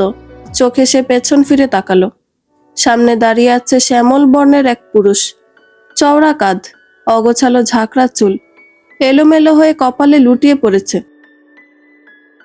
ঠোঁটের কোণে এক চিলতে দুর্বোধ্য হাসি, আর চোখ জোড়ায় এমন এক সাবধানতা যেন সে নিজেও জানে না ওর এই উপস্থিতি ভয়ঙ্কর না আশ্রয় দেয়। পুরুষটি একটু ইতস্তত করে ধীরে ধীরে একটি হাত বাড়িয়ে দিল। মনে হলো যেন স্পর্শ করে আশ্বস্ত করতে চাইছে তাকে। কিন্তু পারুল বিদ্যুতের মতো দ্রুত প্রতিক্রিয়া জানালো। দুহাতে একরকম ঝাঁকুনি দিয়ে সে তাকে দূরে সরিয়ে দিল। পুরুষটি মুহূর্তের জন্য থমকে দাঁড়িয়ে রইল, তার চোখে ক্ষীণ বিস্ময়। পারুল আর এক সেকেন্ডও সেখানে দাঁড়ালো না। উদ্ভ্রান্তের মতো দৌড় দিতে দিতে সিঁড়ির মুখে এসে থমকালো। দোতলা সিঁড়িতে দাঁড়িয়ে আছে আমিনা বেগম আর কাকলি। দুজনের চোখের দৃষ্টি তার দিকে নিবদ্ধ। কাকলির দৃষ্টি কৌতূহলী, খানিকটা অবাক আর বিস্ময় মাখানো, যেন সে বোঝার চেষ্টা করছে কি হচ্ছে এখানে। আর আমিনা বেগমের চোখ, সেটা দৃষ্টি নয়, যেন জ্বলন্ত কয়লার শিখা। সেই চোখে স্পষ্ট হুমকি আর দগ্ধ করে দেওয়া ক্রোধের তীব্র আহ্বান। সিঁড়ির ধাপে দাঁড়িয়ে পারুলের মনে হলো হঠাৎ পুরো মহলটা ভারী হয়ে গেছে। নিঃশ্বাস নিতে কষ্ট হচ্ছে। কি করবে, কোথায় যাবে, কি বলবে, কিছুই বুঝে উঠতে পারল না সে। শুধু অনুভব করলো তার পায়ের নিচের মাটি কাঁপছে।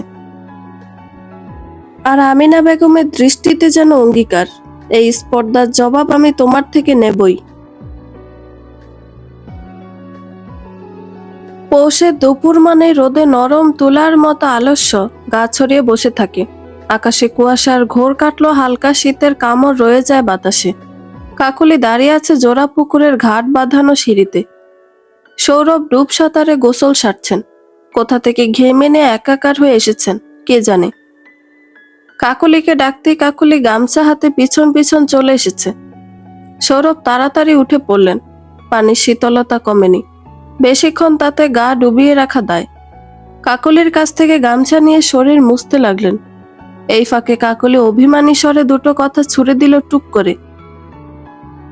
এই অবেলায় অমন বরফ পানিতে দাপালেন, জ্বর বাঁধালে বুঝবেন। সৌরভ হেসে বললেন, কি আর বুঝবো, তুমি তো আছোই, সেবা যত্ন করে সুস্থ করে ফেলবে। আমি আর আছি কই, কত নতুন মানুষ হয়েছে আপনার। স্ত্রীর কথার সুরে অভিমানটা ঠিক টের পেলেন তিনি। একটু নিচু হয়ে দুহাত কাকলির কাঁধের ওপর ছড়িয়ে দিয়ে বললেন, আসুক, তাতে কি পুরনোর মর্যাদা কমেছে? কাকলি একথার পৃষ্ঠে কিছু বলল না আর। সৌরভের চুল মুছিয়ে দিতে লাগলেন ভালো করে। এটা সত্য, যতই ঝর্ণা পারুল আসুক, অসুস্থ হলে কেন যেন সেই সময়টায় তাকেই খোঁজেন তিনি। সৌরভ কি যেন ভেবে মিটি মিটি হাসছেন দেখে কাকলি ঠেস দিয়ে বললেন, অমন হাসেন কেন? এ তো প্রেমের লক্ষণ। তাই বুঝি? ঠোঁটের হাসি দীর্ঘ হলো তার। তবে ধরে নাও না, তোমার স্বামী নতুন প্রেমেই মজেছে।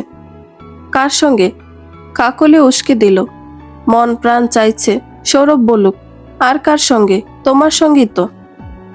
কিন্তু তাকে স্তব্ধ করে দিয়ে সৌরভ পারুলের নাম বললেন। পারুল? সৌরভ আল চৌধুরী পারুলের প্রেমে মজেছেন? কাকলির পাথরে মুখখানা এরপর আর দেখল না সৌরভ। চলে গেলেন নিজের গন্তব্যে। একা রয়ে গেল কাকলি ঘাটলায়। বসলো সিমেন্টের বেঞ্চিতে, দুপা ছড়িয়ে দিয়ে উদাস চোখে তাকালো অন্তরিক্ষের পানে। মনের আর্তনাদ ঠোঁট না ছাপালেও হৃদয় চিরে উড়ে চলে যাচ্ছে। হে মালিক, তোমার দুনিয়াতে এক টুকরো মাটিও কি নেই আমায় নেবার? প্রশ্নবিদ্ধ চোখ জোড়া ঝাপসা হয়ে আসে। তারপর এক সময় টপ টপ করে ভিজে যায় চিবুক। আমিনা বেগম ঘরের দরজা আটকে পারুলকে টেনে ধরে বিছানায় বসালেন না, যেন ছুঁড়ে ফেললেন। পারুল চাপা আর্তনাদ করে উঠল ব্যথায়। থুতনির ব্যথাটা বড্ড কাঁচা যে, ভীষণ পোড়ায়।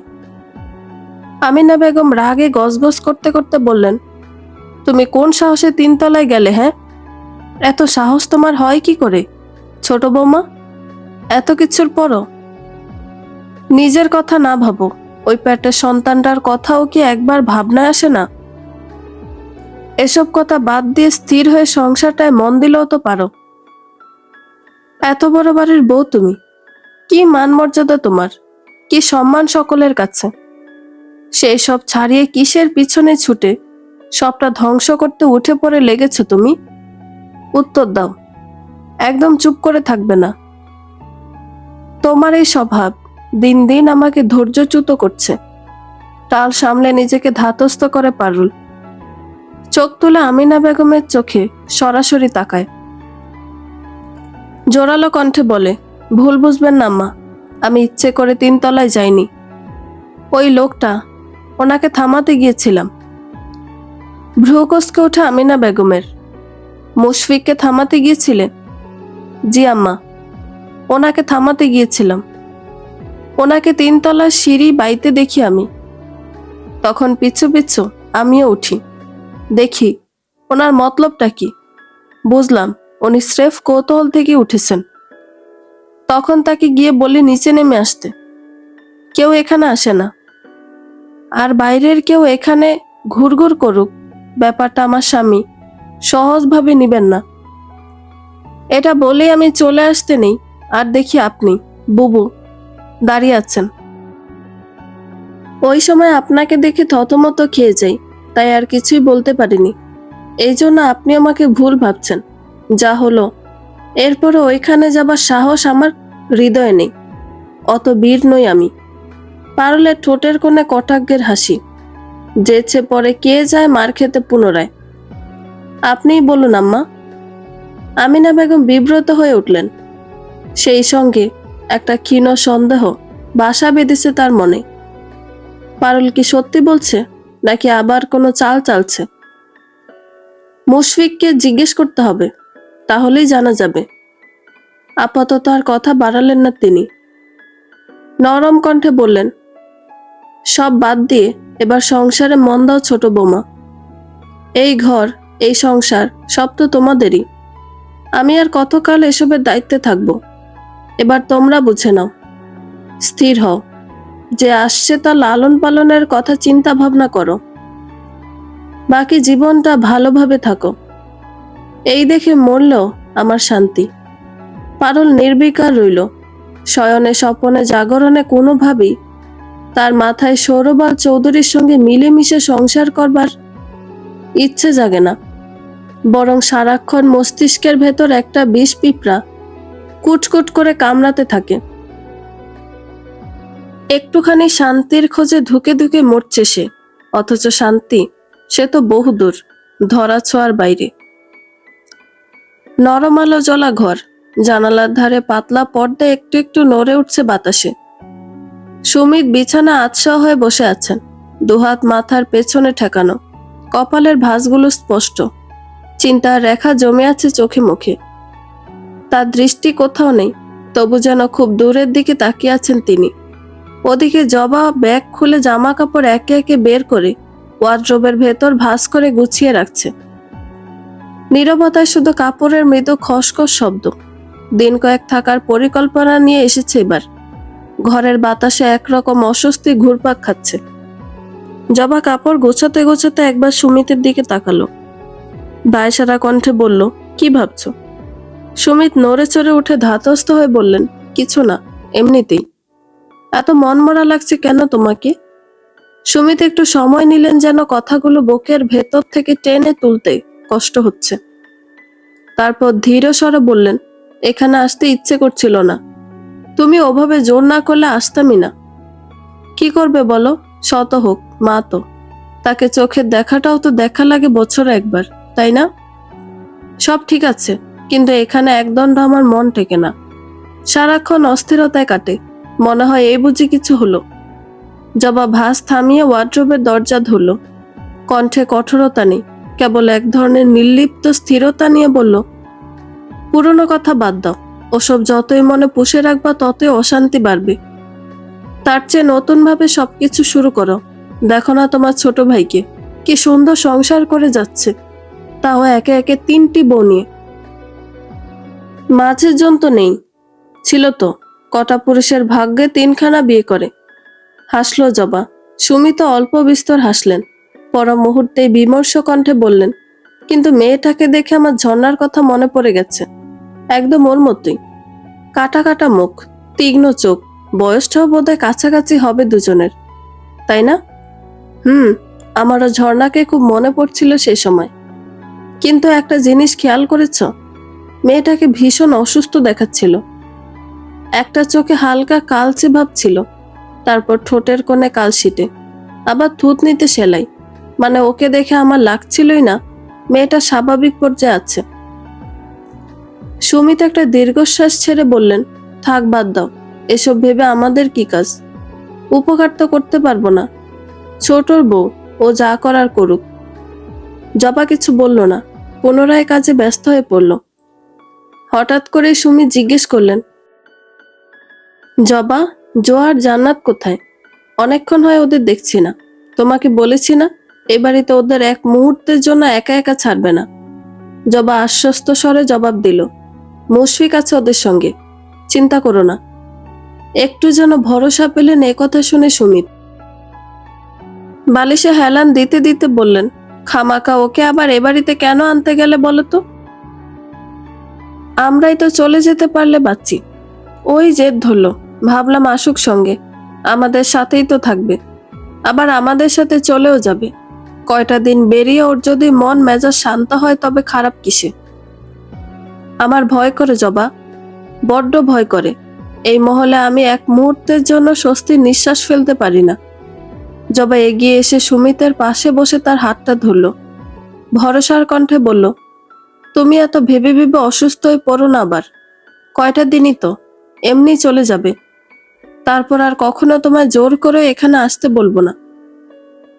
উত্তরে সুমিত চুপ করে চেয়ে রইলেন জানালা দিয়ে দেখা যাওয়া দূরের ওই জোড়া পুকুরের ঘাটলার দিকে। কাকলিকেও চোখে পড়ল তার। একা একা এই সময় ঘাটলায় কি করছে মেয়েটা, কে জানে। জোয়ার স্বভাব খারাপ, গাছ দেখলেই তার পাতা তাকে ছিঁড়তেই হবে। যে হাঁটছে আর এক একটা গাছের পাতা ধরে টানছে। মুশফিক আর জান্নাত তাকে বোঝানোর চেষ্টা করছে, এটা একেবারেই করা উচিত না। জান্নাত বলল, মায়ের কাছে বিচার দিব দাঁড়া, তুই অসভ্য হয়ে গেছিস খুব। সেই শুনে জোয়া জিভ বের করে জান্নাতকে ভেঙচি কাটলো। বল গিয়ে যা, আমি কি ভয় পাই নাকি? কাঠের চেরা নিয়ে যখন দৌড়াবে না তখন ভয়ও পাবি আর সভ্য হবি। জোয়া আবারও ভেঙালো বোনকে। আমি কাউকে ভয় পাই না, পাবো না। হুহ, তাহলে ওই পাগল আন্টিকে ডেকে আনবো কিন্তু। মুশফিকের কথায় জোয়া এবার একটু থমকে গেল। বাড়িতে এক পাগল আন্টির সঙ্গে দেখা হয়েছিল তাদের। দেখতে কেমন যেন এলোমেলো। দাদি বলেছিল তাকে ছোট কাকি বলে ডাকতে। ওরা ডেকেছিল আর বিনিময়ে ওদের দিকে কেমন অদ্ভুত দৃষ্টিতে তাকিয়েছিল পাগল আন্টিটা। ওর চোখ জোড়াও কেমন কেমন। জোয়ার দেখে খুব ভয় লেগেছিল তখন। সে সঙ্গে সঙ্গে মুশফিকের হাত খামচে ধরে বলল, না না মামা, আমি সব পাতা ফেলে দিচ্ছি হাত থেকে, আর ছিড়ব না। এই দেখো। জোয়া হাত থেকে সত্যি সত্যি সব পাতা ফেলে দিল। জান্নাত ওর এক ঝুঁটি টেনে বলল, খুব তো বললি কাউকে ভয় পাস না, এখন হাওয়া টাইট হলো কেন? অসভ্য মেয়ে। জোয়া কিছু বলল না। আবার যদি সত্যি সত্যি পাগল আন্টিকে ডেকে নিয়ে আসে। সেই ভয়ে দুবনের খুনসুটি দেখে মুচকি হাসছিল মুশফিক। তখনই দেখলো সে পারুলকে পেছনের দরজায় বসে রয়েছে, মাথা ঠেকানো, দরজার গায়ে, চোখে মুখে উদাস দৃষ্টি। সেই সঙ্গে কথা বলে চলেছে সে, এমন ভাবে বলছে যেন তার সঙ্গে কেউ আছে। এক মুহূর্ত স্থির দৃষ্টিতে ওই দিকে চেয়ে থেকে মুশফিক জান্নাতকে জোয়াকে দেখতে বলে এগিয়ে গেল। এগুলো সামনাসামনি থেকে নয়, বরং পেছনের দরজায় যাওয়ার আরো একটি রাস্তা দিয়ে। নিঃশব্দে হেঁটে একদম পেছনে গিয়ে উপস্থিত হলো সে। সামান্য দূরত্ব বজায় রেখে কান খাড়া করে শুনতে চেষ্টা করলো পারুলের কথোপকথন। সে যা ভেবেছিল সত্যিই তাই, পারুল মানসিকভাবে অসুস্থ। মুশফিক দেয়ালের গায়ে হেলান দিয়ে পারুলকে একদৃষ্টি দেখতে লাগলো। সাক্ষী হলো তার এ অদৃশ্য আলাপের। পারুল বলছে, আচ্ছা অনন্তদা, আমি যদি এখন মরে যাই তাহলে কি আমার খুব পাপ হবে? অনন্ত মৃদু ধমকের সুরে বলল, কি যা তা বলছিস তুই? আমার একদম বাঁচতে ইচ্ছে করে না যে, কি করবো আমি বলো? পারুল দীর্ঘশ্বাস ফেলল। পেটের উপর হাত রেখে বলল, ও কি সত্যিই বড় হচ্ছে? আমার বিশ্বাস হয় না আমার ভেতর কেউ আছে। অনন্ত পারুলের মাথা হাত বুলিয়ে দিতে লাগলো। স্নেহশীল কণ্ঠে বলল, আছে, যে আছে সে শুধু তোর না, আমারও। ওকে যত্ন করে বড় করিস। পারুল কিছু বলল না আর, এক মনে পেটের ওপর হাত বুলিয়ে যেতে লাগলো। হঠাৎ করে ধ্যান ভাঙল তার। জোয়া চিৎকার করে বোনের সঙ্গে ঝগড়া করছে। এত দূর থেকেও সেই শব্দ কানে এসে ঠেকছে। এতক্ষণ খেয়াল করেনি সে, এবার করলো। এরা দুজন তার ভাসুরের সন্তান। কি সুন্দর পরীর মতো দুটো বাচ্চা, কি মিষ্টি চেহারা। বিশেষ করে ছোটটার। তবু কেন যেন আমিনা বেগম এদের খুব একটা পছন্দ করেন না। কেন করেন না?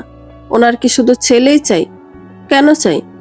আচ্ছা, যদি পারুলের ছেলে না হয় মেয়ে হয়, তবে সেই সন্তানকেও কি উনি মেনে নেবে না, যত্ন করবে না? অথচ অনন্তদা যে বলল খুব যত্ন করে বড় করতে। পারুল উঠে দাঁড়ালো।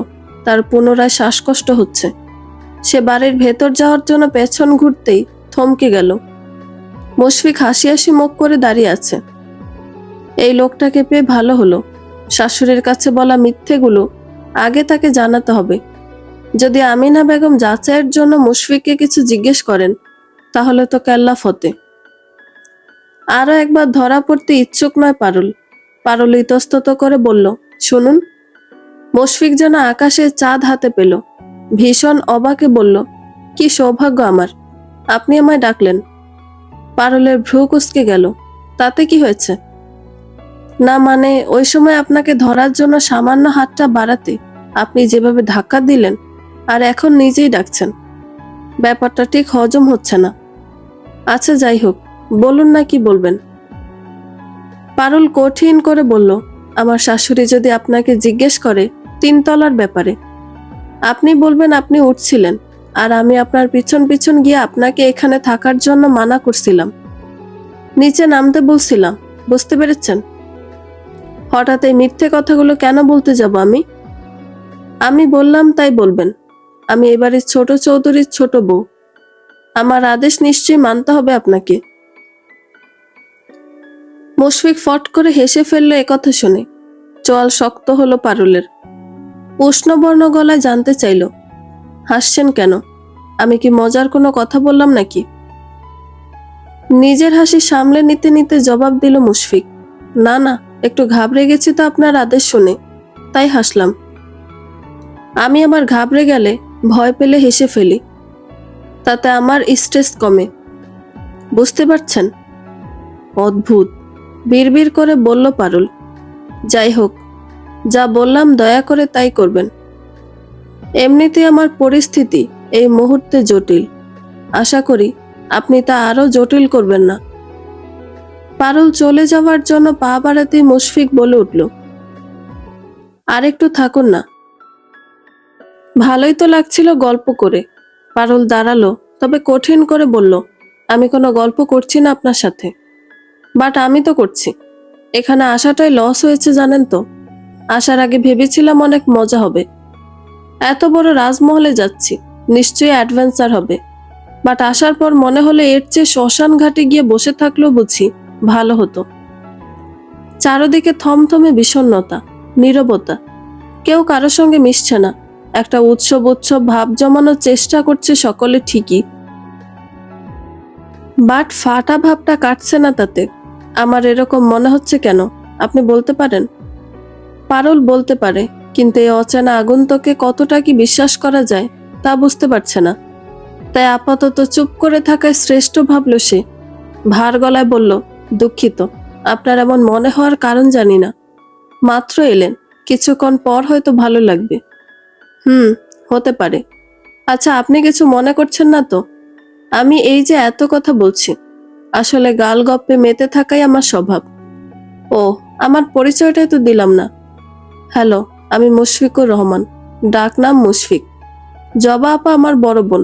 আমি ঢাকাতেই থাকি, ওখানে আমার বড় হওয়া, পড়াশোনা সবকিছু। আমি একজন। পারুল হাত উঁচু করে থামার নির্দেশনা দিয়ে বলল, অনেক জেনেছি, আর জানার প্রয়োজন নেই আপনার ব্যাপারে। আমার পেশার ব্যাপারে একবার শুনবেন তো? ওসব যেন আমার কাজ নেই তাই জানতে চাইছি না। আপনি আমাদের বাড়ির মেহমান, এসেছেন, আমরা খুশি হয়েছি। মুশফিক হাসলো। পারুলকে যতটা উদ্ভ্রান্ত লেগেছিল তার মোটেই সেরকম লাগছে না এখন। কথাবার্তা, আচরণে একটা কর্তৃকর্তৃ ভাব। ঠিক আছে, আপনি খুশি হয়েছেন শুনে আমিও খুশি হলাম। আপনি যদি আমাকে একটা প্রশ্নের উত্তর দিতেন তবে আমি আরো খুশি হতাম। কি প্রশ্ন? শীতল চাউনি ওর। মুশফিকের চোখের দৃষ্টি হঠাৎ করে কেমন যেন বদলে গেল, সরু তীক্ষ্ণ হয়ে উঠল। পারুল আকস্মিক এই দৃষ্টিতে পড়ে কেমন অস্থির বোধ করলো। ছেলেটাকে এতক্ষণ শান্ত শীতল মনে হলো, এখন কেমন কঠিন, মারমুখো লাগছে। পারুল চোখ নামিয়ে অস্থির ভঙ্গিমে এদিক ওদিক দৃষ্টি নিক্ষেপ করতে লাগলো। মুশফিক বলল, আপনি কার সঙ্গে কথা বলছিলেন বসে বসে? পারুল চমকে গেল যেন, অস্বস্তি নিয়ে বলল, কার সঙ্গে কথা বলবো? আমি তো দেখলাম আপনি স্পষ্ট কথা বলছেন, তবে নিচু স্বরে। কেউ না বুঝতে পারলো আমি বুঝেছি আপনি কাউকে কামনা করছিলেন আপনার সাথে সে সময়। সেই কেউটা কে? কাকে এত করে চান আপনি যে মৃত্যুর পরও আপনার কল্পনা এত জীবন্তভাবে রয়ে গেছে? আপনার সাহস হয় কি করে ওকে মৃত বলার? ক্ষেপে উঠল পারুল। মুশফিক স্বভাব সুলভ হাসিতেই ভেঙে পড়ে কেবল, যাক, স্বীকার করলেন তো শেষমেশ। যাই হোক, সেটা কে তা আমার জানার আগ্রহ নেই। তবে আপনাকে একটা কথা জানানোর আগ্রহ পোষণ থেকেই এই সাবজেক্টটা টানা। আপনি অসুস্থ, ভীষণ অসুস্থ মানসিকভাবে। আপনার হ্যালোসিনেশন হচ্ছে। আপনি হয়তো তাকে স্পষ্ট দেখতে পাচ্ছেন, তার কথা শুনতে পাচ্ছেন, তাকে ধরতেও পারছেন। আমি জানি না কতটুকু গভীরে চলে গেছে আপনার এই রোগটা। এরকম হয়, আমি এরকম অনেকগুলো কেসই হ্যান্ডেল করেছি। আমি আপনাকে সাহায্য করতে চাই, আপনাকে সুস্থ করতে চাই। একজন সাইকিয়াট্রিস্ট হিসেবে আমার চাওয়ায় কোনো স্বার্থ নেই। চোখের সামনে একটা মানুষকে মানসিক রোগ নিয়ে বেঁচে থাকতে দেখলে আমাদের ভালো লাগে না, আমারও লাগছে না। তাই আপনাকে সাহায্য করার একটা হাত আমি বাড়িয়ে দিচ্ছি। আপনি কি দয়া করে আমার ওপর বিশ্বাস রেখে সে হাতটা ধরবেন, নিজেকে সুস্থ করতে চেষ্টা করবেন? পারুল স্থির চোখে তাকায়, যেন বুঝতে চেষ্টা করছে মুশফিকের বলা প্রতিটি কথা। অনন্ত মারা গিয়েছে আজ প্রায় 2 মাস হতে চলল, কিন্তু মৃত্যুর পরেও সে ফিরে এসেছে শুধুমাত্র পারুলের জন্যে, পারুলের ভালোবাসার জন্যে, যে ভালোবাসায় পারুল বিদ্ধ করেছে তাকে। সেই ভালোবাসার টানে সে ফিরতে বাধ্য হয়েছে যেভাবেই হোক। আর এই লোক কিনা সেটাকে একটা মানসিক রোগ বানিয়ে দিল। প্রচন্ড রাগে পারুলের শরীরটা কাঁপতে লাগলো। তার চোখ মুখ দেখেই মুশফিকের ধারণা হয়ে গিয়েছে পারুল তার চেহারাটাও আর দেখবে কিনা সন্দেহ। হয় প্রথম প্রথম এমনটাই হয়। শুরুতে কেই বা বিশ্বাস করতে চায় যে সে মানসিকভাবে আক্রান্ত। মানুষের কাছে মানসিক রোগ মানেই তো পাগল হয়ে যাওয়া বোঝায়। অথচ শারীরিক নানা রকমের জটিলতার মতো মানসিকও কত যে জটিলতা রয়েছে তা কজন জানে। পারুল কোনো উত্তর দিল না। নিঃশব্দে চোখ না ফেরানো দৃঢ়তায় মুশফিকের পাশ কাটিয়ে সোজা ভেতরের বাড়ির দিকে এগিয়ে গেল। তার পদচারণার শব্দ মিলিয়ে যেতে মুশফিক এক দীর্ঘ চাপা শ্বাস ফেলল। পকেট থেকে সিগারেট বের করে ঠোঁটে চেপে ধরালো। 2 টান ধোঁয়া ফুসফুসে ঢুকিয়ে আবার ধীরে ধীরে বাতাসে ছেড়ে দিল সে। তারপর নিজের মনে দৃঢ় প্রতিজ্ঞার মতো ফিসফিস করে বলল, পারুলকে সুস্থ করতে হলে যতদূর গভীরতার পানিতে নামতে হয় সে নামবে। ডুবে যাওয়ার ভয় থাকলেও একবার চেষ্টা করে দেখতে পিছপা হবে না সে। বিক্ষিপ্ত মন মেজাজে পারুল রান্নাঘরে এসে ঢুকলো। আমিনা বেগম তার দিকে তাকিয়ে বুঝলেন পারুলের মেজাজ ভালো নেই। তিনি পারুলকে ডেকে জিজ্ঞেস করলেন, কি হয়েছে ছোট বৌমা? তোমার চোখ মুখ এমন দেখাচ্ছে কেন? শরীর খারাপ লাগছে? পারুল ইতস্তত করে বলল, আমি ঠিক আছি আম্মা, এমনিতেই ভালো লাগছে না। না লাগার কারণটাই তো জানতে চাইছি। ওই জবা ভাবির ভাই যে, ওনাকে আমার ভালো লাগছে না। কেমন কথাবার্তা বলে। আমিনা ভ্রু কুঁচকালেন। কেমন কথাবার্তা বলে? খারাপ কিছু? পারুল একটা ছোট নিঃশ্বাস ফেলে বলল, না না, ওসব না, এমনি আম্মা, মস্করা করে। ও তাই বলো? ও ওরকমই হাসি খুশি ধরনের ছেলে। আর এতে তোমার মুখ কালো করার কি আছে? সম্পর্কে বেয়াই হয়, একটু মজা তো করতেই পারে। আর এটাই তো স্বাভাবিক, তাতে এত মেজাজ খারাপ করার কিছু তো নেই। পারুল বুঝলো হয়তো কথা বাড়ানো উচিত হবে না। তার চেয়ে সে যা বলছে বলুক। পারুল যেন মেনে নিয়েছে তার কথা। এমন ভাব করে সরে আসতে আসতে শুনল আমিনা বেগম গজগজ করে বলছেন, এই অবস্থায় উত্তেজনা কতটা খারাপ সব কিন্তু জানে, বোঝে। প্রথম কিছুদিন কত সাবধানে চলতে হয়, কিন্তু এই মেয়ের ভেতর কোনো হুঁশ জ্ঞান নেই। কে জানে পেটেরটাও না মরে এর কারণেই। পারুলের মন খারাপ বেড়ে দ্বিগুণ হলো এবারে। মনে পড়ে গেল অনন্তদায়ের কথা। মানুষটা কেবলমাত্র তার জন্য পৃথিবীর মায়া ত্যাগ করে চলে গিয়েছিল। এবারেও এই বাচ্চাটাও। পারুলের একটা অলক্ষী বটে, যেই তার সংস্পর্শে আসে সেই শেষ হয়ে যায়। বুক চিরে বেরিয়ে আসা দীর্ঘশ্বাসকে মুক্ত করে দিয়ে পারুল রান্না বান্নার কাজে তদারকি করতে লাগলো। রাতের খাবারের আয়োজন চলছে। এখানে কিছুক্ষণ মন লাগালে বিষণ্ণ ভাবটা হয়তো কমতে পারে। 3 পাল্লার পুরনো সেগুন কাঠের আলমারি, ভারী গাঢ় বাদামি রঙে, জলজল করছে তার পালিশ। এক পাশের পাল্লাটা আধখোলা। কাকলি কুঁজো হয়ে ভেতরে হাত দিয়ে যেন তড়িঘড়ি কিছু গুছিয়ে রাখতে ব্যস্ত। ঠিক সেই সময় জবা নরম কণ্ঠে ভেতরে ঢুকে বলল, ব্যস্ত নাকি? হঠাৎ এমন শব্দে কাকলি যেন দমকা বাতাসে উড়ে ওঠা পাতার মতো চমকে উঠল। তার সেই ছটফটানিতে জবাও খানিকটা থমকে গেল। কাকলি তড়িঘড়ি আলমারির পাল্লাটা বন্ধ করতে গিয়ে গোছানো গলায় বলল, না না, এমনি।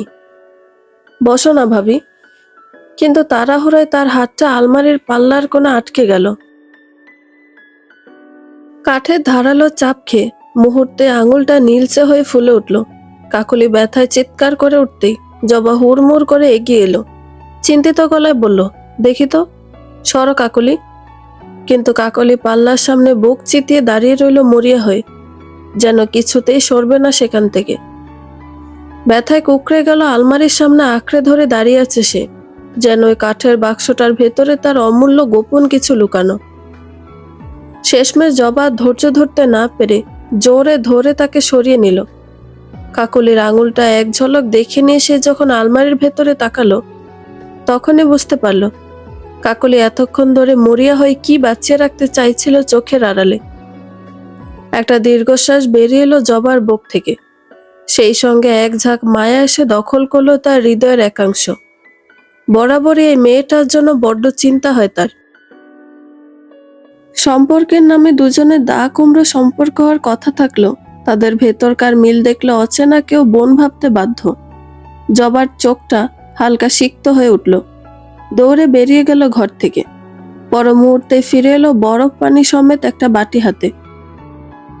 কাকলিকে নিয়ে বিছানায় বসে ওর আঙুলটা সে বাটির ভেতর চেপে ধরে রেখে জবা বলল, তুই তো চলে গেল পারতি রে কাকলি, শুধু শুধু জীবনটাকে নিঃশেষ করলি। প্রত্যুত্তরে চমৎকার ভাবে হাসলো কাকলি।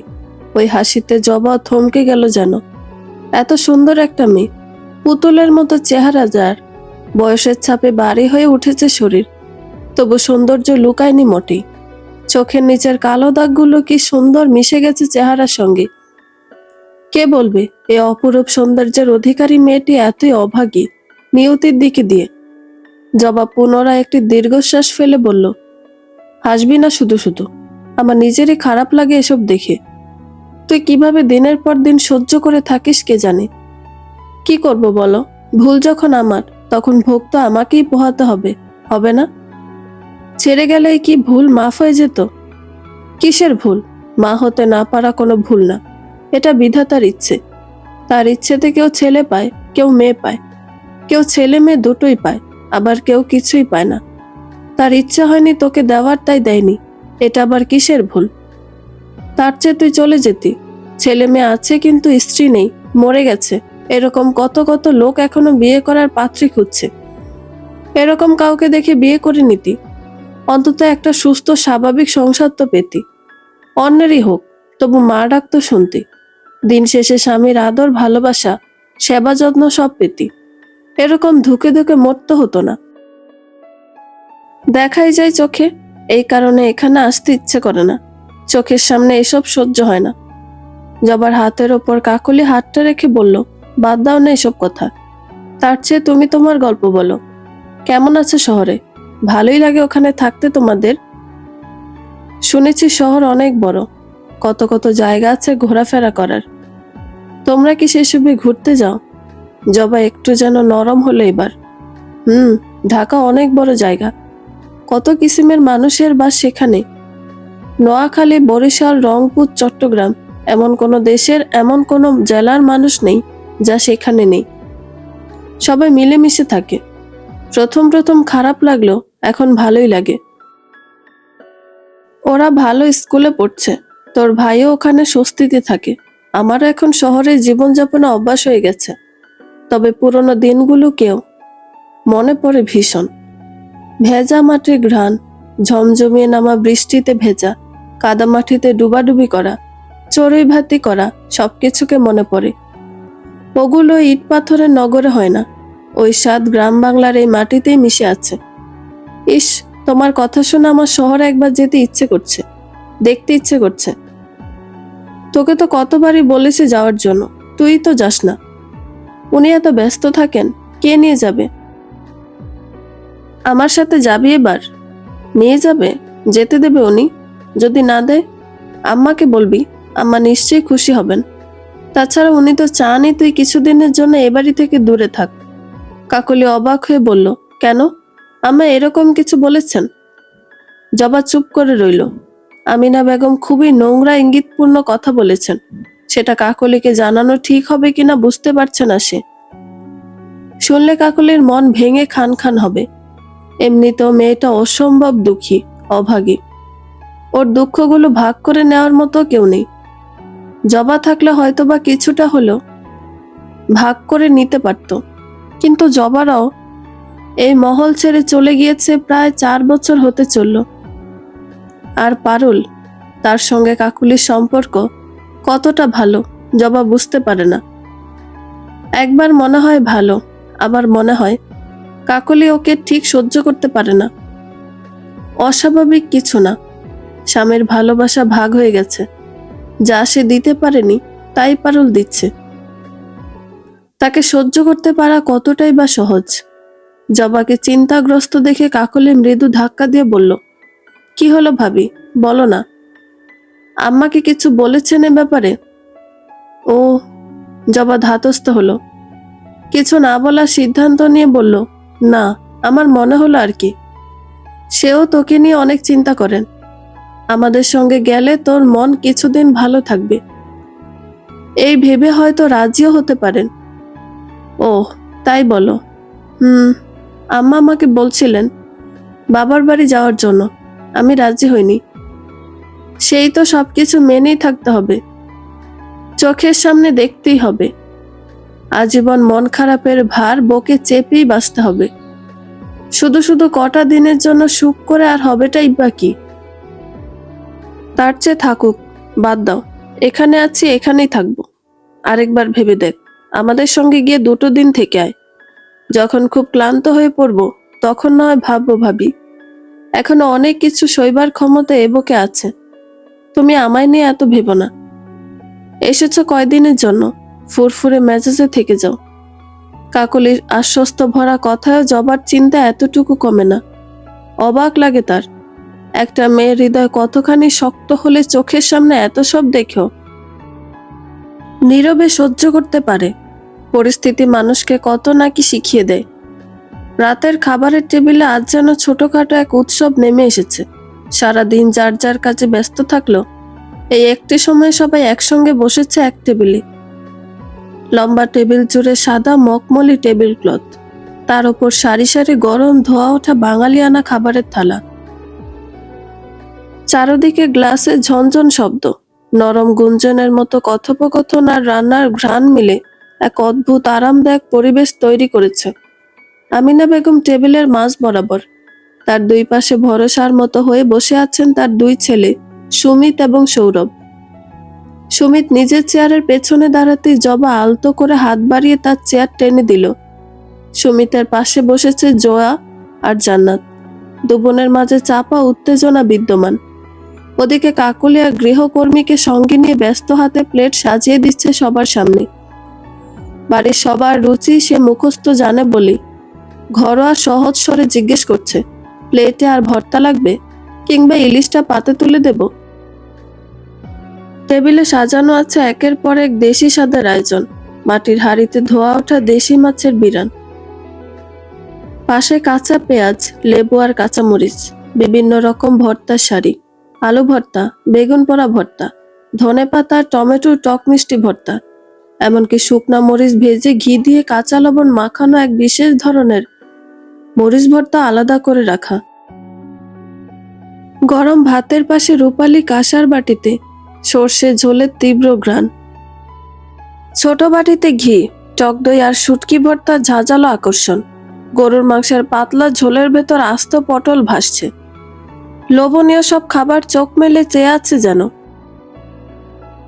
সব মিলিয়ে খাবারের টেবিল শুধু খাওয়ার জায়গা নয়, আজ যেন ঘরের মানুষদের একত্রিত হওয়ার উষ্ণ মিলন ক্ষেত্র হয়ে উঠেছে। আমিনা বেগম 2 চোখ ভরে দেখলেন। সৌরভের পাশের চেয়ারটা খালি পেতেই চোখ ঘুরিয়ে পারুলের দিকে তাকালেন। পারুল পাঁচমিশালি ছোট মাছের থালাটা থেকে কিছুটা তুলে দিচ্ছে জান্নাতকে। আমিনা বেগম স্নেহপূর্ণ গলায় বললেন, তুমিও বসে পড়ো ছোট বৌমা। এ অবস্থায় খাওয়া দাওয়ায় কঠিন নিয়ম মেনে চলতে হয়। পারুল অস্বস্তি বোধ করলো। সবাই উঠে গেলে পরে সে আরাম করে খেতে চেয়েছিল। জবা ও শাশুড়ির সুরে সুর মিলিয়ে বলল, বসে পড়ো ছোট। পারুল আর কথা বাড়ালো না। সৌরভের পাশে চেয়ারটা টেনে চুপচাপ বসে পড়ল। অল্প কাটা ভাত প্লেটে তুলে নিয়ে নাড়াচাড়া করতে লাগলো। সৌরভ খেয়াল করে নিচ থেকে টমেটোর টক ঝাল ভর্তা তুলে দিলেন পাতে। কণ্ঠ নামিয়ে বললেন, এটা দিয়ে খাও, মুখে রুচি পাবে। সবটা স্থির দৃষ্টিতে অবলোকন করলো কাকলি। বুক ফাটা কষ্টে তার ভেতরটা গুড়িয়ে উঠছে, কিন্তু প্রকাশ করার উপায় নেই। সঙ্গে সঙ্গে সরে গেল ওখান থেকে।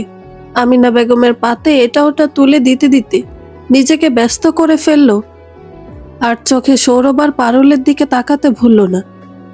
এই শীতের রাতে গোসল করলো মুশফিক। রাতে ঘুমানোর আগে গোসল করাটা তার দীর্ঘ দিনের অভ্যাস। আজও তার ব্যতিক্রম হলো না। ঠান্ডা পানিতে কোনো রকমে গোসল সেরে কাচুমাচু হয়ে খাবার ঘরের ভেতর ঢুকলো। আশপাশ না তাকিয়ে বসে পড়ল পারুলের পাশের চেয়ারটা টেনে। পারুল স্তম্ভিত হলো। কেন কে জানে, এমনিতে আড়ষ্ট বোধ করছে, সেটা যেন এখন দ্বিগুণ হারে বেড়ে গেল। জবা এগিয়ে এসে ভাইয়ের প্লেটে ভাত বেড়ে দিল। মুশফিকের ভর্তা পছন্দ না, তাই পাঁচমিশালি সবজির ভাজি আর গরুর গোস্তের ঝোল দিয়ে খেতে শুরু করলো সে। সবাই নিঃশব্দে খাওয়া সারছে দেখে আমেনা বেগম নীরবতা ভাঙতেই মুশফিকের দিকে চেয়ে জিজ্ঞেস করলেন, তারপর মেহমান কিরকম লাগছে? মুশফিক হেসে বলল, ভালো লাগছে খালাম্মা। আপনাদের বাড়িটা এত বড়, সেই কোন ছোটবেলা একবার এসেছিলাম, ভুলেই গেছিলাম। এখন আবার এসে যত দেখছি তত অবাক হচ্ছি। আমাদের রাজবংশীয় মহল এইটি। মুগ্ধ হবার মতো জিনিসপত্র তো রাখতেই হয়। বাড়ির পেছন দিকটা ঘুরতে বেরিও, ওখানে বড় ফুলের বাগান করেছে আমার ছোট ছেলে। জোড়া পুকুরেও ঘাট বাঁধানো হয়েছে, তোমার আরো ভালো লাগবে। কিন্তু ওখানে একটা ভাঙা মন্দির আছে, সেখানে দয়া করে যাবেন না, ওটা আমাদের একান্তই ব্যক্তিগত। কথার মাঝখানে বলে উঠল পারুল। মুশফিক তার দিকে চাইল। পারুল আরো কিছু বলতে নিচ্ছিল, তার আগে সৌরভ আল চৌধুরী বলে বসলেন, থাকুক, গেল সমস্যা নেই, দেওয়াল দেয়া আছে, ওখানে চাইলেও আর কেউ যেতে পারবে না। তারপর মুশফিকের দিকে চেয়ে বলল, আপনি আপনার ইচ্ছে স্বাধীন অনুযায়ী ঘুরে ঘুরে দেখতে পারেন সবকিছু। ধন্যবাদ, শুকনো গলায় জানালো মুশফিক। তারপর পারুলের দিকে একটা দৃষ্টি নিক্ষেপ করে পুনরায় খাওয়ায় মন দিল। আর পারুলের খাওয়া অর্ধেকই থেমে গেল। মাথার ভেতর ঘুরতে লাগলো একটি কথা, দেয়াল দেওয়া হয়ে গেছে, তবে কি ওই দেয়ালের ওপারই রয়ে যাবে ভাঙা মন্দিরের রহস্য? পারুল কি আর কোনোদিন জানতেই পারবে না কি ছিল সেই মন্দিরের ভেতর? খারাপ লাগছে খাওয়া থামালে যে? সৌরভ আল চৌধুরীর কথায় সম্বিত ফিরে তড়িঘড়ি উঠে দাঁড়ালো পারুল। আমতা আমতা করে বলল, ভালো লাগছে না খেতে, পরে খেয়ে নেব, বলেই ছুটল সে। আবারও শ্বাসকষ্ট হচ্ছে, অস্থির বোধ হচ্ছে। এই অস্থিরতা কমাতে এমন কোথাও যাওয়া প্রয়োজন যেখানে কেউ নেই, শুধুমাত্রই পারুল একা। সৌরভ পারুলের ছুটে যাওয়া নীরবে দেখে নিজের খাওয়ায় মন দিলেন। সুমিত বলে উঠলেন, ওর শরীর কি বেশি খারাপ নাকি? জবাবটা আর জবাই দিল, এমন সময় হয় এরকম। তাছাড়া ওকে মানসিকভাবেও খুব একটা সুস্থ লাগছিল না দেখে। কথাটা বলল সৌরভকে উদ্দেশ্য করে, দেখতে সৌরভ কিরকম রিয়াক্ট করেন এই কথা শুনে। তবে সৌরভ নির্বিকার, যেন কিছুই হয়নি এমন ভঙ্গিতেই খাচ্ছেন। জবা ছোট করে একটা নিঃশ্বাস ফেলল, বলল, আমি গিয়ে দেখছি, আপনারা নিশ্চিন্ত মনে খেতে থাকুন। ছুটে নিজের ঘরে ঢুকে পড়ল পারুল। দরজায় তার হাতের প্রচন্ড ধাক্কায় কাচের চুড়িগুলো টকাটক শব্দে ভেঙে ঝরে পড়ল দরজার নিচে। কিন্তু সে একবারও তাকিয়ে দেখল না। বুকের ভেতর হাহাকার জমে কাঁপছে তার সারা শরীর। ট্রাঙ্ক খুলে গভীর তলানিতে লুকিয়ে রাখা ব্যক্তিগত সুটকেসটা বের করে আনে। সুটকেসের নিচতলায় পরম যত্নে গোপনে রাখা একটি আধময়লা ফুল হাতা শার্ট। আসমানি রঙের বস্ত্রের গায়ে সাদা কারুকাজ, যেন কোনো ভুলে যাওয়া বিকেলের স্মৃতি। শার্টটা বুকের সঙ্গে চেপে ধরতে আর নিজেকে ধরে রাখতে পারল না পারুল। ফুফিয়ে কান্নায় ভেঙে গেল। চোখের জল গড়িয়ে গড়িয়ে ভিজিয়ে দিল গাল, ঠোঁট, চিবুক, এমনকি শার্টের বুকের কাপড়ও টুপটাপ করে ভিজতে শুরু করলো। উন্মত্তের মতো শার্টটাকে বুকে চেপে ধরে ফিসফিসিয়ে বলতে থাকে সে, এবার কি হবে অনন্তদা? আমি তো কিছুই জানি না, কিছুই বুঝি না। কিভাবে বাঁচাবো আমাদের সন্তানকে এই মহলের অদৃশ্য রহস্যের হাত থেকে? যা আমার তা তো তোমারও। সেদিন রাতে সৌরভ আল চৌধুরী আমাকে ছুঁয়েছিল, অথচ আমার সমস্ত হৃদয় জুড়ে ছিলে তুমি, শুধু তুমি। তাই এই সন্তান তার নয়, তোমার, শুধুই তোমার, আমাদের। তাকে বাঁচাতে হলে আমাকে জানতে হবে এই মহলের প্রতিটি দরজার আড়ালে লুকিয়ে থাকা ইতিহাস। কিন্তু ওই শয়তান সব পথ রুদ্ধ করে দিয়েছে। বলো না অনন্তদা, আমি যে ভীষণ একা হয়ে যাচ্ছি। তোমার হাতটা আমার মাথার ওপর না থাকলে আমি বাঁচবো কি করে? কথাগুলো শেষ হতে হাউমাউ করে ফুঁফিয়ে ওঠে পারুল। সেই মুহূর্তে হঠাৎ একটি হাতের নরম স্নিগ্ধ স্পর্শ তার মাথায় অনুভূত হয়। চমকে তাকায় সে। অনন্ত নয়, জবা। গভীর বেদনায় নিমগ্ন দুটি চোখে পারুলকে দেখছে সে। পারুল তড়িঘড়ি শার্টটা গুটিয়ে লুকোতে যায়, কিন্তু জবা শান্ত কণ্ঠে বলে ওঠে, ভয় নেই। স্বরটাতে এমন নিঃশব্দ আশ্বাস, এমন কোমল দৃঢ়তা যে পারুল আর বিরোধিতা করতে পারল না। পারুল তবুও দ্বিধা ভরা চোখে তার দিকে তাকিয়ে রয়।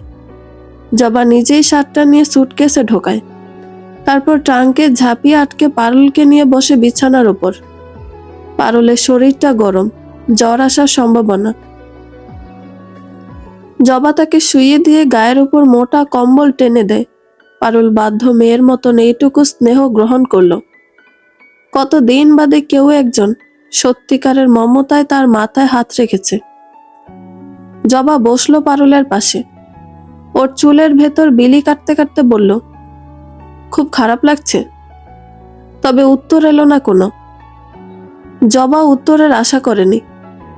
পারুলের দু চোখের নোনা জল এবং দিশেহারা দৃষ্টি বলে দেয় কতটা দুঃখ পুষে রাখা তার মন মন্দিরে।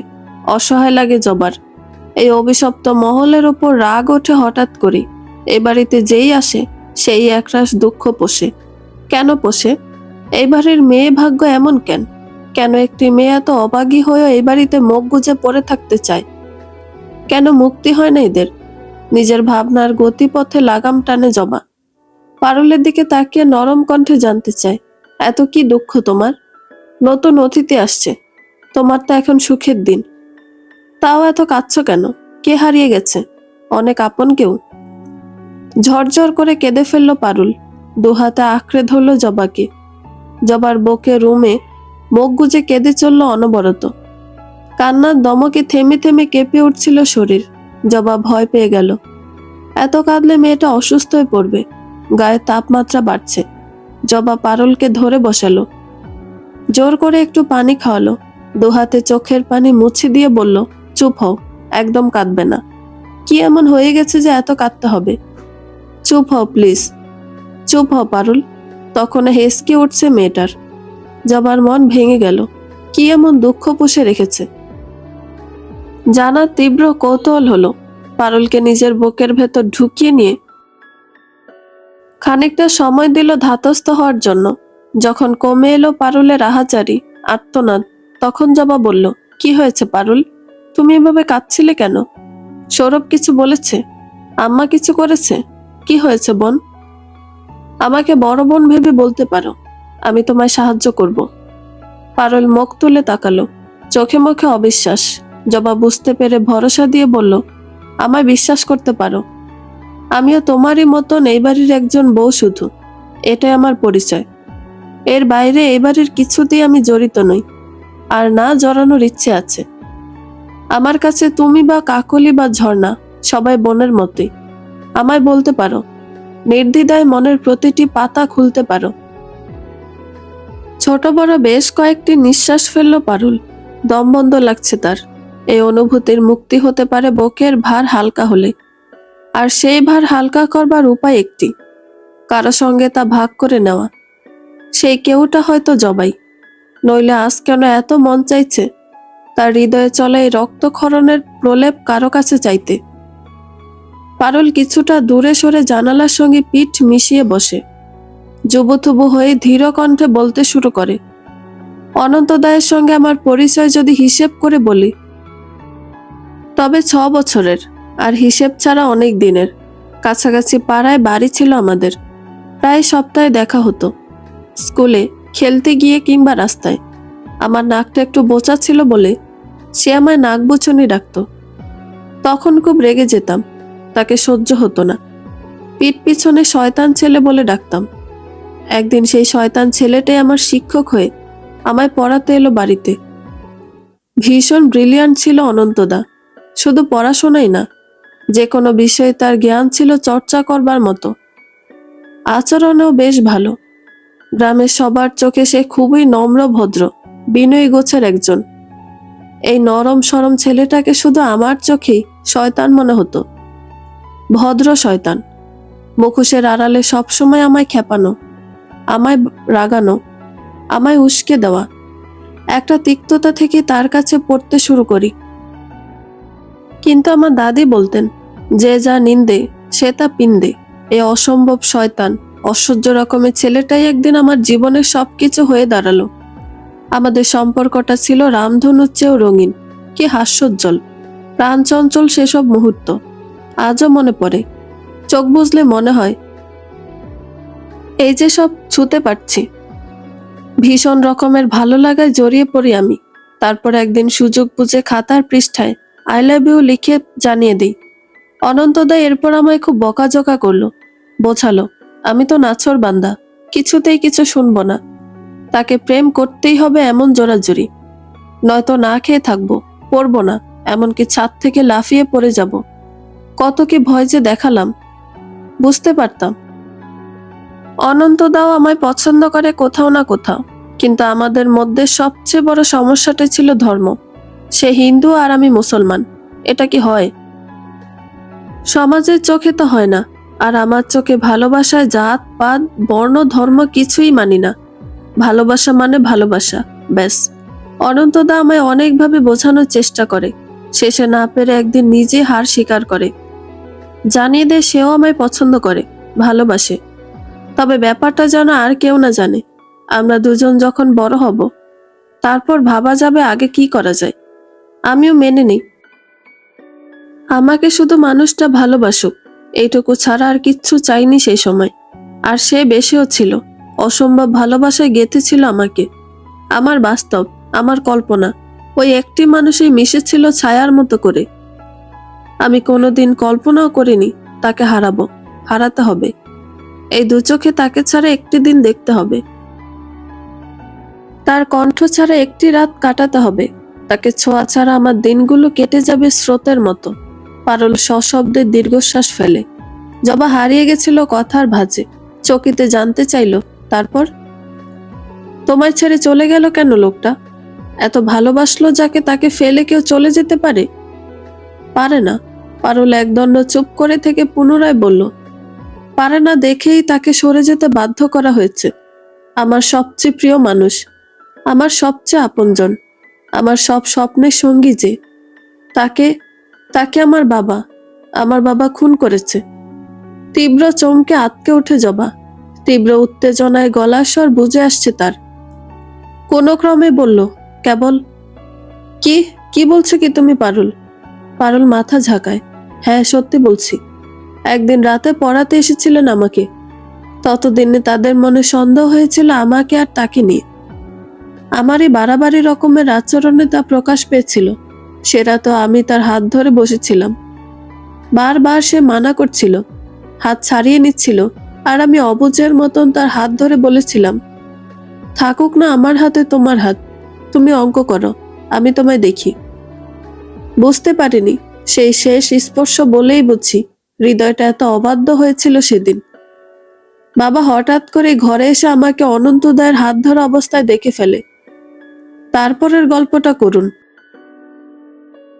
অনন্তদা আর আমাকে আলাদা করে ফেলা হয়, আটকে দেয় ঘরের ভেতর। আমি কেঁদে কেঁদে হয়রান। কিছুতে অনন্তদাকে ছাড়া বাঁচব না। আর বাবাও পাথর, সে কিছুতে ছেলের সঙ্গে আমাকে দেবে না। ধর্মের দোহাই দিয়ে, পারিবারিক মান মর্যাদার দিক থেকে ছোট করে, সমাজের কথা বলে আমাকে যখন তার থেকে প্রায় আলাদা করেই ফেলেছিল, তখনই বাদশাদা অনন্তদা, সেও আমায় ছাড়তে রাজি নয়।